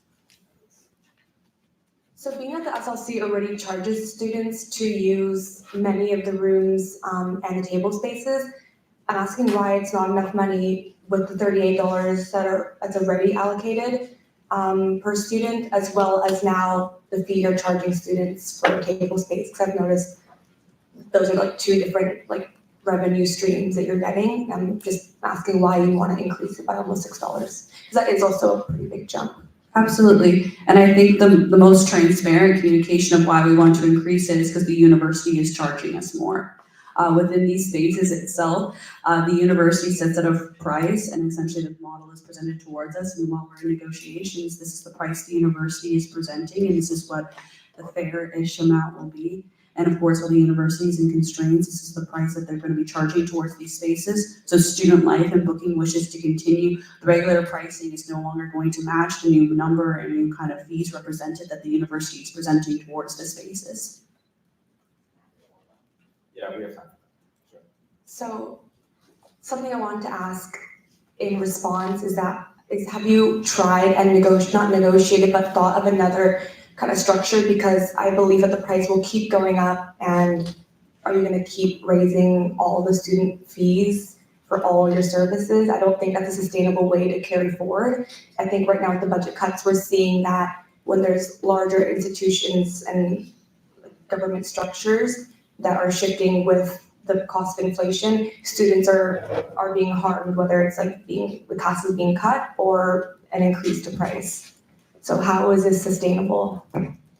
Absolutely, and it is important. I never want anyone to think that the fee presented towards isn't something that is been really negotiated, and it has been something that we've been fighting for. Within the negotiations itself, that was not the original number presented towards the student population from the university. The student leaders that have been negotiating this fee have been intensely negotiating with the university themselves to making sure that we're even in a fair share realm when it comes to the student life center fees.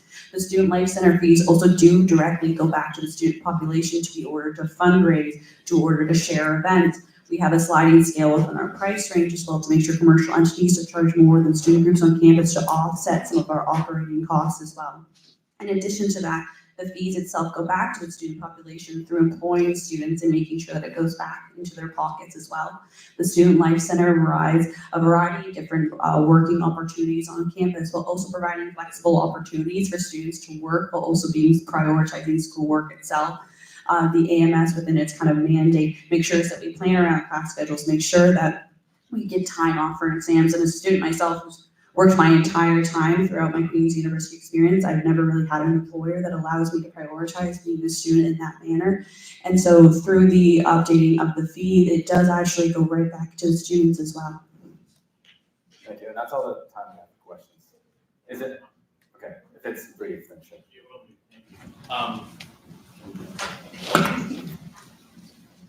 Sorry, I'm a liar. I have one. Sorry, just to clarify, are these conversations still ongoing with the university? Like, has a rate been set? Yeah, so the conversations, this is what the first kind of segment of negotiations that the university has presented. They would like to increase this number further. However, this is what we believe is the fair share amount, and this is not what we go past comfortable cottaging students at this point. Excellent, and with that, that wraps up the questions for motion number 8. I would like to call the question. Feel free to return to your seat if you so desire. So I'll give it a second. I just want to make sure you have your placard. Okay, so I'd like to call the question. Do you agree to an increase in Student Life Center fee, mandatory fee, from $38.57 to $44.53, an increase of $5.96, subject to annual consumer price index adjustment. So, all in favor, please raise your placards. Okay. And then all against? Any abstentions? Okay, so that motion passes. Okay. That being said, that wraps up all the referendum fees that we have for today. For the last new business that we have, we'll be moving on to the ratification of our prospective AMS executive candidates, JNN, that is Jason Kim, Nicholas David, Brasa Duque, and Noah Machi. So I'd like to ask you to come up. You have 5 minutes to speak yourselves.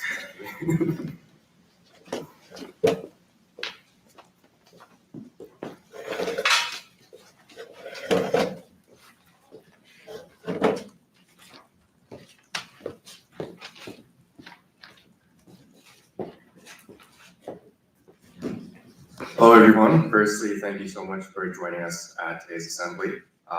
We're really grateful to have this opportunity to formally introduce ourselves. I'm Jason Kim. I'm a fourth-year commerce student. I hail from a city called Richmond Hills, just north of Toronto. I'm joined here by my teammates of JNN, aspiring vice presidential candidates. That's Noah and Nico. As we move forward through our electoral process, we really want to strive to capture our core values and visions, which are encapsulated in 3 pillars of redefining, reviving, and representing the student body.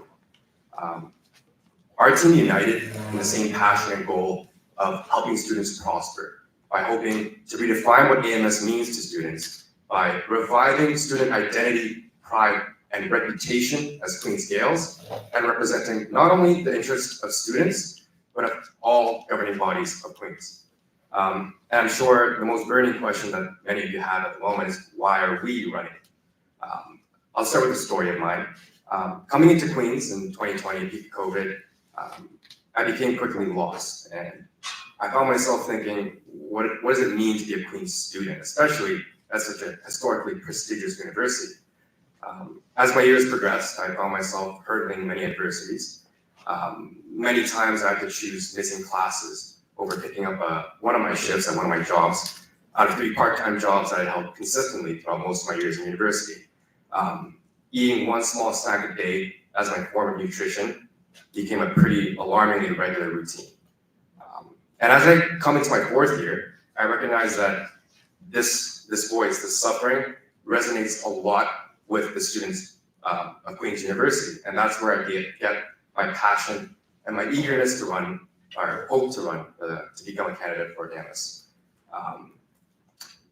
Now to conclude, we as a team recognize that the work ahead of us is stark, and it's very crucial to Queen's University and our reputation in the coming years.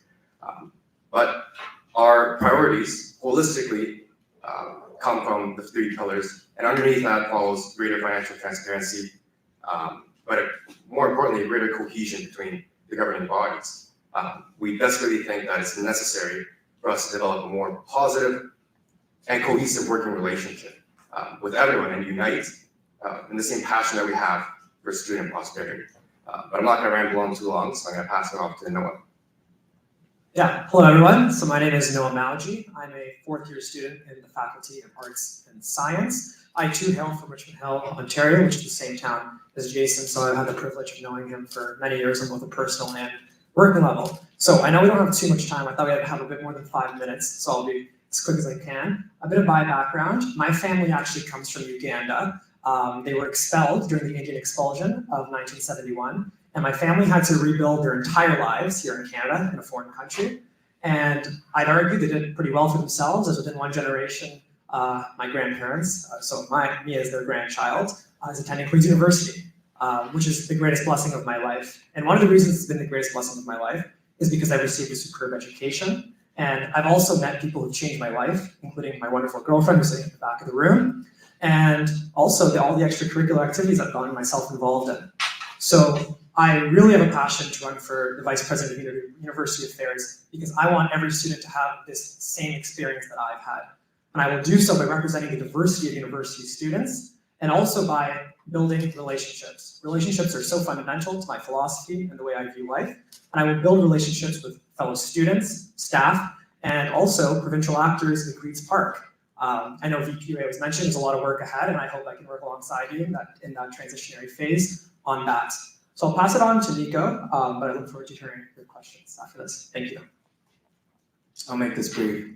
Hello, everyone. My name is Nico, and I'm here to announce my intentions to run as Vice President of Operations. And I'm also really proud to say that I'm also a first-generation Canadian. Like Noah and like Jason, I came from a Colombian family. And I remember when I first came here to Queens, physically, because I was the 2020 class as well. It didn't take me very long to see the beauty and magic that we have here in Queens, the community that we have here, and what we're really proud of. And as years pass and as I've grown, I've also realized that there's so much that we can do to improve. A few things that I'm personally passionate about is firstly safety. I think hearing many stories of people feeling unsafe in campus is disheartening. And I think AMS has a role to change that. Housing. Students, including myself, have been unfortunately manipulated by landlords, and I also think that AMS has a role to change that. And hearing the story of Jason and what he had to struggle through, I also think food insecurity is a really big issue that I think AMS has a very big role to change that. In conclusion, I think us as a community, we can build better. So we can build better together. Thank you. Thank you. Okay. With that, I'd like to allow 3 questions for our candidates here. So we'll just go with Commissioner Sunday first. Off again. Hi guys. Okay, nice to meet you. I work underneath Vic as one of the commissioners, so you would potentially be working underneath with the next me. Anyway, my questions are. I know we're allowed one question, so I'll try to make it into like one big one. Okay, so my first question is, you guys have mentioned a lot about your background, which I believe a lot of Queen's students resonate with. A lot of us are first generation or immigrants, so that is a factor that a lot of people will be drawn to. But my next question for you guys is, what exactly are your pillars within your role? So you've mentioned housing, which is a big issue for most Queen's students, and as we all know, it's a big issue provincially and also nationwide.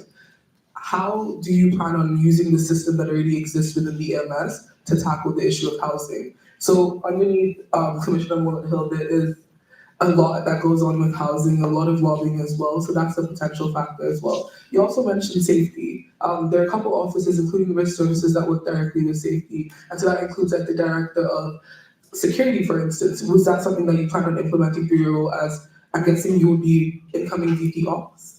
Okay, and so is that something you plan on directly within that? And then my other question is, throughout you guys' pillars, I understand that you guys are equity deserving students, but how do you plan on making sure that your equity deserving students during your time and your role as AMS exec will be well taken care of, number one, but also their voices will be heard? Lastly, my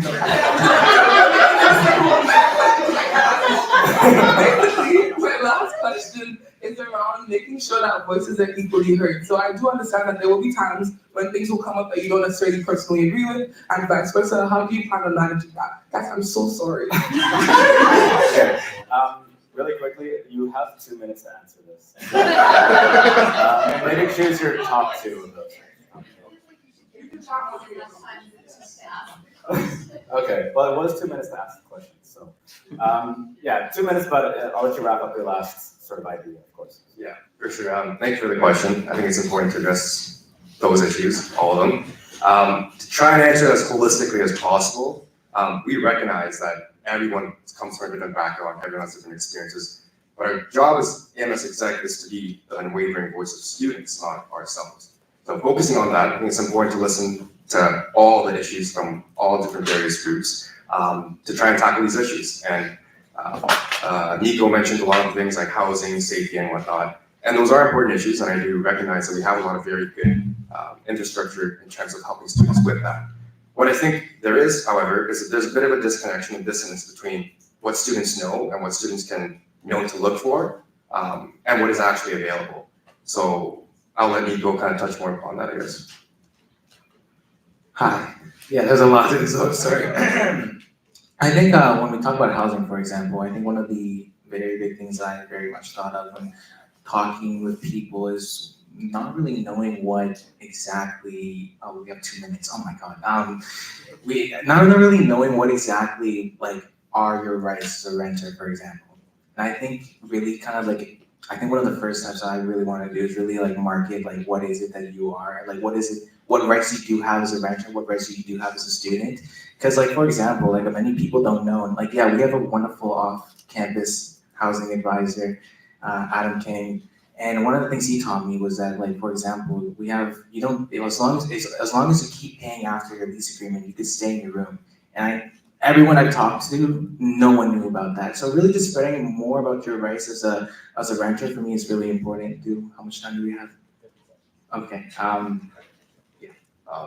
we allowed to say one thing from our campaign or platform or no? Yeah. One of the main things that we actually want to focus on is having a big info session. This goes in part with the education aspect of our electoral process. But I think having a big education session, letting students know who exactly to reach out to, who exactly is in charge of what our roles and responsibilities are, and what jurisdiction that we have over these issues are, is very vital in terms of students understanding, why we are who we are and what we offer. So that's one thing to look forward to. Thank you. So next, I'd like to take the question up here. So I think this was first. Do I just speak loud enough? Okay. Yeah. So Katja, I'm the Queens Alumni Association president. If you're feeling the time pressure, I want to ask each of you to answer my question. So 40 seconds. Because you all clearly have such dedicated passion for the AMS, I would love to hear a little bit more about within your pursuing portfolios. What is one existing initiative or program or something that the AMS already running that you would love to elevate that actually really relates to your passion and what you're hoping to see a year from now when you're sitting in those chairs and they're delivering their reports? What do you really hope to be happening with those operating companies in existence? Okay. Yeah, thank you for the question. I think it's important. Considering we have 40 seconds each, I'll try and make it really quick. One of the things that I think we're all actually really passionate about and we intend on working together on is bringing back some events that used to happen in the past, and that also includes collaborating with alumni and fostering a much better relationship than what we have with them now. Not to get too into it, but we want to make sure that we have that positive relationship to revive the image of Queen's students and to help bring back some of the events, like key events that gave students their identity, that gave students their pride as Queensdale students. Yeah, so one thing that I know that's involves the AMS is like the Queen's bands that go on during homecoming. And one thing I've always thought in my few years at Queen's that I've been in person is that university often you'll hear a lot of emails going out about like, oh, homecoming, Queen's students, please relax, please relax, please relax. And yeah, fair enough. I mean, a lot of students sometimes can cause a little bit of trouble, but ultimately the university should have a role to play to actually offer an alternative. So investing more in homecoming events, especially with the marching band. I know that's a huge thing. A lot of students love music and having events surrounded by that. Engaging the local businesses in Kingston. Many of them often say that they're grateful for Queen's students when other local residents might be a bit upset about what's going on. And so engaging local residents, building back that relationship with the mayor of Kingston is a huge priority of mine. Gary Bennett, the former mayor, is a friend, and he told me all these different things that the mayor of Kingston used to do with the dean. Like they would walk through the student ghetto and they would students were able to make beer, which the dean of the university and the mayor would try, and I don't know, things like that I can't even imagine anymore, right? It's hilarious, but it's true. And these are the type of things which encourage community and encourage students to be safe during huge events. So that would be great. One of the things I really want to reach out to when it concerns to safety, for example, is I really want to reach out to the Queen's Shift Project. And I think, unfortunately, there's a lot of issues that we have to deal with in campus. There's unfortunately a very big rape culture here in campus. And I think what they're doing in the Shift Project is something that I've really taken interest in and something I really want to reach out to them and really talk to them to see what we can do in AMS and what we can do as a university and community to, hear these stories and to work to be better upon ourselves. Thank you. And so we have time for one more question, so I'd like to go to President Mills. You're welcome. Okay, the question I have for you, for a little bit of a preamble, so the AMS exec, just being a 3-person team, is actually very, very small. If you compare us to other student unions across the country for the amount that is within each of our portfolios, it is quite a bit. And amongst the 3 of you in these respective roles, you have very different portfolios And that comes with a good degree of needing to balance like different priorities within them. So my question for each of you is, with these respective portfolios, how do you plan on balancing these priorities? I'd just like to hear you elaborate on that a little bit. Yeah, of course. I think the biggest thing that we did when thinking about that issue was a very careful team. We delegated the roles to each other based on our previous experience and capabilities. For example, Nico has experience in operations, hence VP Ops. Noah is very well versed in politics and internal and external affairs, hence he was VP UA. And I have a lot of experience with entrepreneurial ventures and having client relationships, and I know that obviously as president, I kind of have to be the face of AMS, and that's kind of how we delegate the roles. But at the same time, we wanted to take a bit of a different approach and kind of make this year's AMS Exec a bit more horizontal, and that we're actually planning on working cross-departmentally, I guess that's the word. Not to a large extent, but I do think that if we always help each other out and juggling these responsibilities, I think it'll be a good push towards the right way. Yeah, sure. So the first thing that we spoke about when we gathered together as a team is we obviously all had our own priorities. And a huge thing was evaluating, okay, what are we going to work on together? What are we going to do as individuals? Like Jason mentioned, there are certain things that I know Nico wants to help me out with should I win VPUA, and the same vice versa.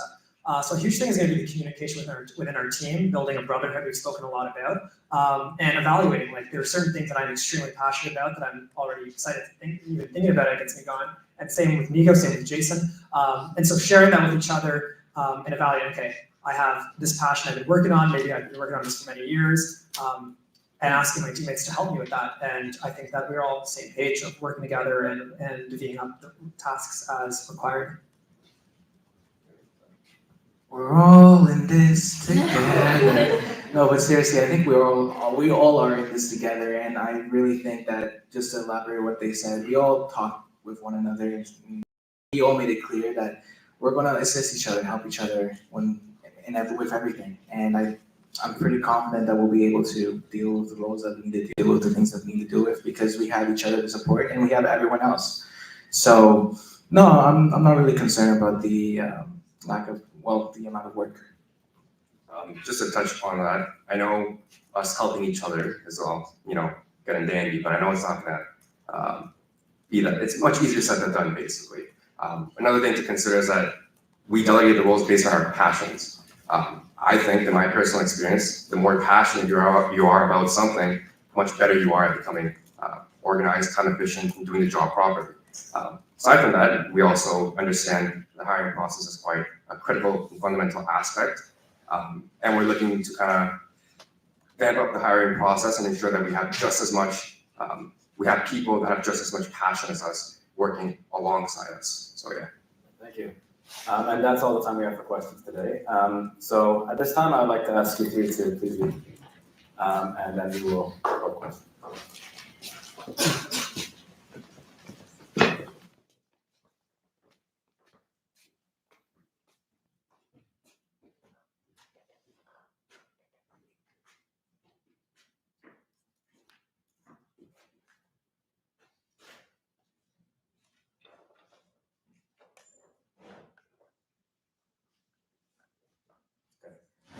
So, motion 9, that AMS Assembly ratify Jason Kim, Nicholas David Brasatuke, and Noah Malji, JNN, as candidates for the AMS executive election. So, all in favor, please raise your placards. And any against? Any abstentions? Perfect. So that motion passes. Could someone please invite them back in?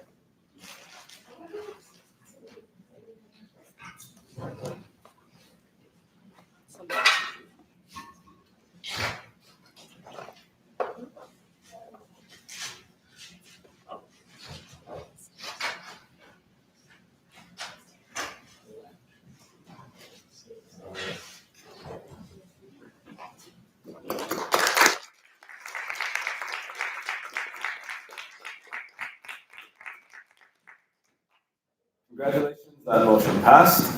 And with that wraps up the new business for today.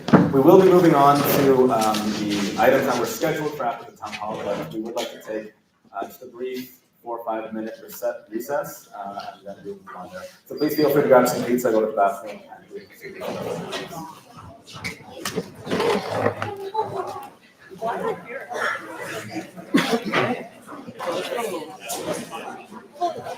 You don't want to stay around? See how long they go?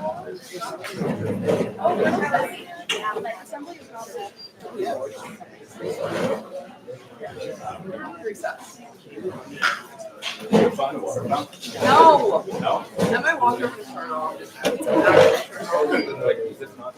This is odd. Our note is locked. Where's that stuff? Anyone know what well, I got so much done over the past hour. I saw it right away, so of course I did.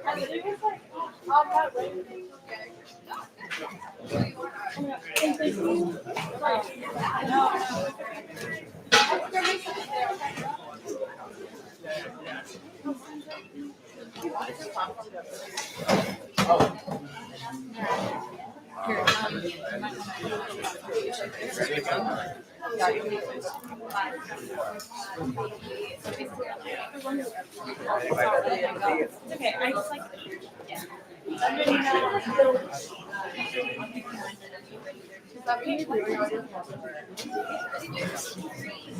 Yeah, we're gonna be on it.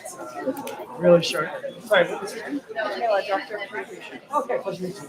No, I guess we'll be seeing you around a little bit. Yeah, I go back here.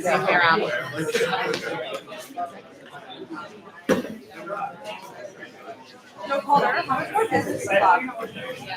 Calder, how much is left? There's a discussion point, but it's 10 minutes for after. I gotta go. I was wondering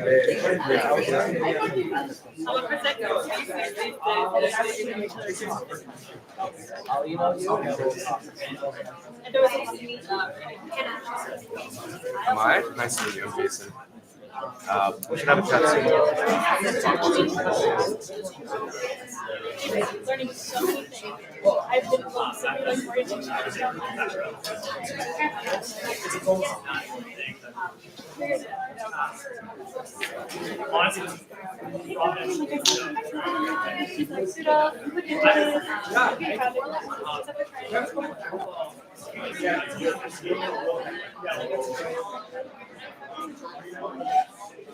Just go. Yes.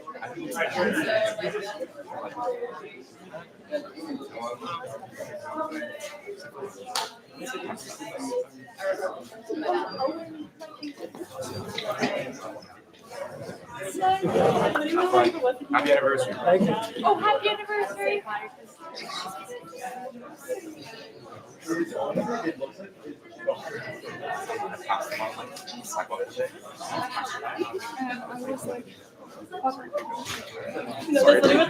you're on with Emma and Vanessa, and I just like And the manager, she's like, how many scream at me?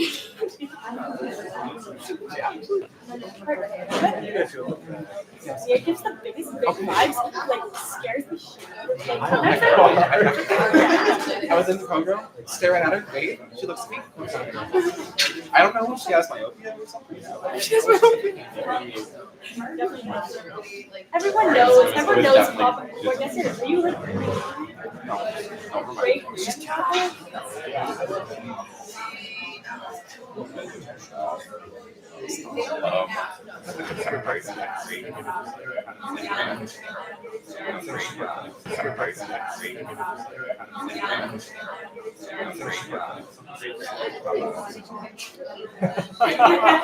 Well, that's what it says, so we have to believe that. Oh, yeah, your grants. Yeah. We're great grants.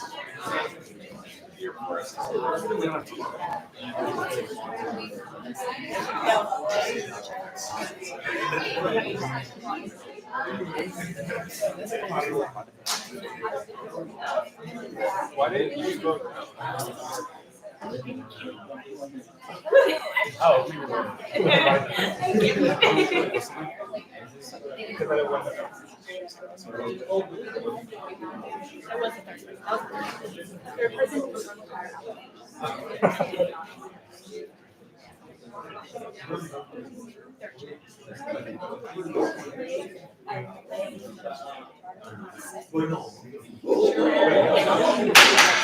Okay, that wraps up the 5 minutes. Please, everyone, return to your seats and we'll continue. We eating clears.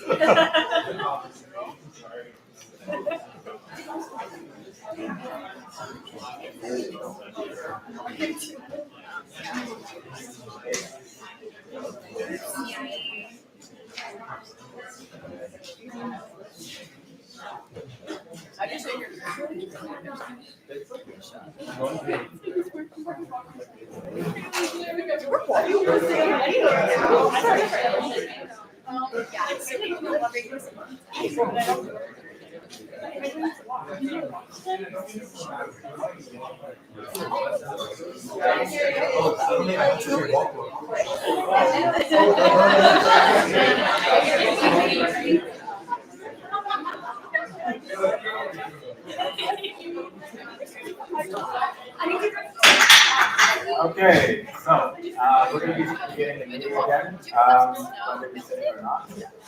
So we'll be beginning with. Yeah, go sit over there.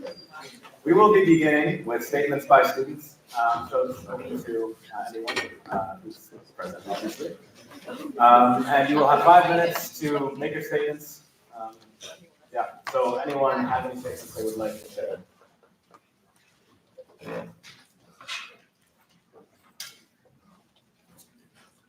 Okay, so that is it for statements, I suppose. Next, we'll be going on to the question period. So this is, as I said, time to ask any questions you have, whether it's about executive reports or something else. So 5 minutes for any questions any students may have, and then 2 minutes for any responses. Any questions? Yes, there's one in the back there. Sure. I was just wondering in regards to the provost attending today, did you provide any kind of explanation for the practices and parents space that we're following in? Or is it really just another attempt to prevent accountability and transparency communication with students? And that's a really difficult thing for anybody here to answer, but if anybody has some insights, I think it would be very much appreciated by the student population. Perfect. And I'll turn that over to President White. Hi, I'm gonna start us off. And like part of the reason why I feel, to be clear, very comfortable sharing this piece of communication is because it was also sent out to each member of assembly. So for full sake of transparency, the email stated that Evans originally agreed to speak to the students at AMS Assembly. The understanding was that the meeting was an opportunity to speak to student leaders about the current budget situation. Since then, AMS Assembly has changed in size and scope, becoming a broader event beyond Queen's students, and there's concern Assembly will not lead to productive dialogue with the students as intended. That was sent out to all assemblies, so to be clear, like not sharing any private emails. With that, AMS Assembly has always been what it was. It is shrouded in policy and rules and procedure. So anything suggesting that it's changed would go fundamentally against the AMS policy, procedures, and constitution itself. AMS Assembly has remained the same, but I guess the opinion on the venue that it is has changed moving forward. In the email, he did say that he wants to hold his own town hall style meeting. However, he just said in February, didn't say when he was going to be having that at all. We're very disappointed, especially with the late notice and knowing that students took the time to mobilize and advocate and come here. And we were very excited for students to have that opportunity. So we're very disappointed with this decision. Thank you. Any other questions?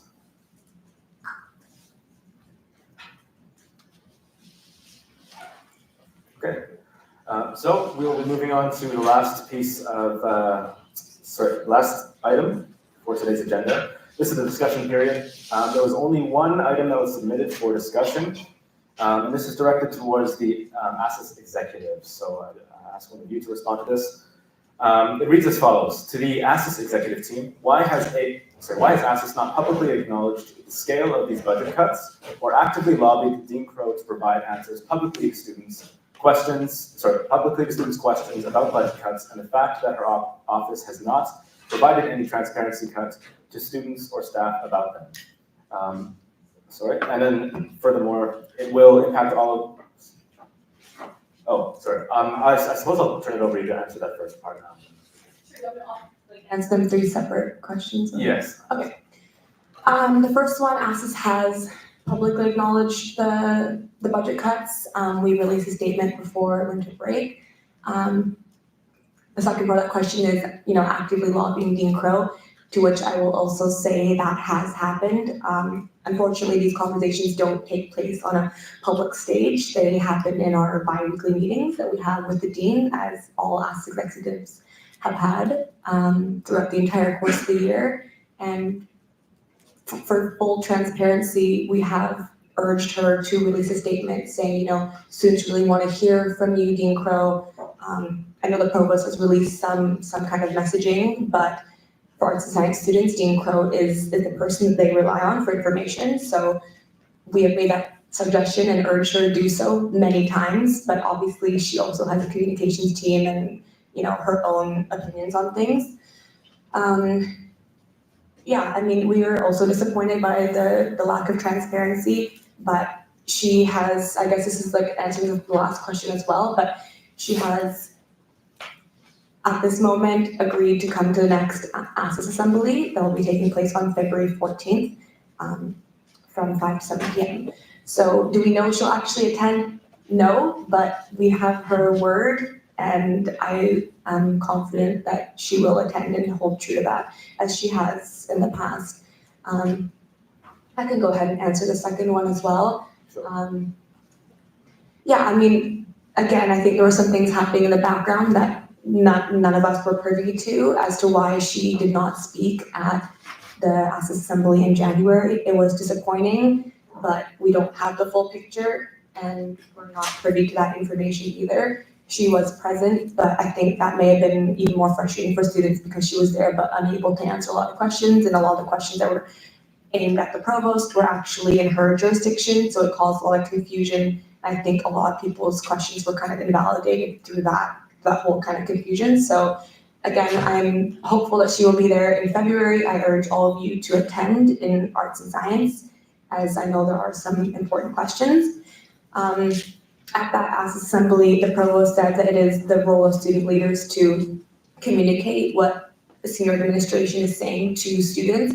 However, I don't fully agree with this. I think the initial messaging needs to come from administration first, and we can support in that, and we've been waiting to do so. Thank you. And with that wraps up the discussion period. So finally, everyone's favorite part of the night, we will be moving to adjourn. So I will look for a mover and seconder for this. Okay, mover, President McQuaig, seconder, Vice President Mills. And with that, I would like to ask everyone, please raise your placards in favor. And any against? Okay. With that being said, AMS Assembly is adjourned. Thank you.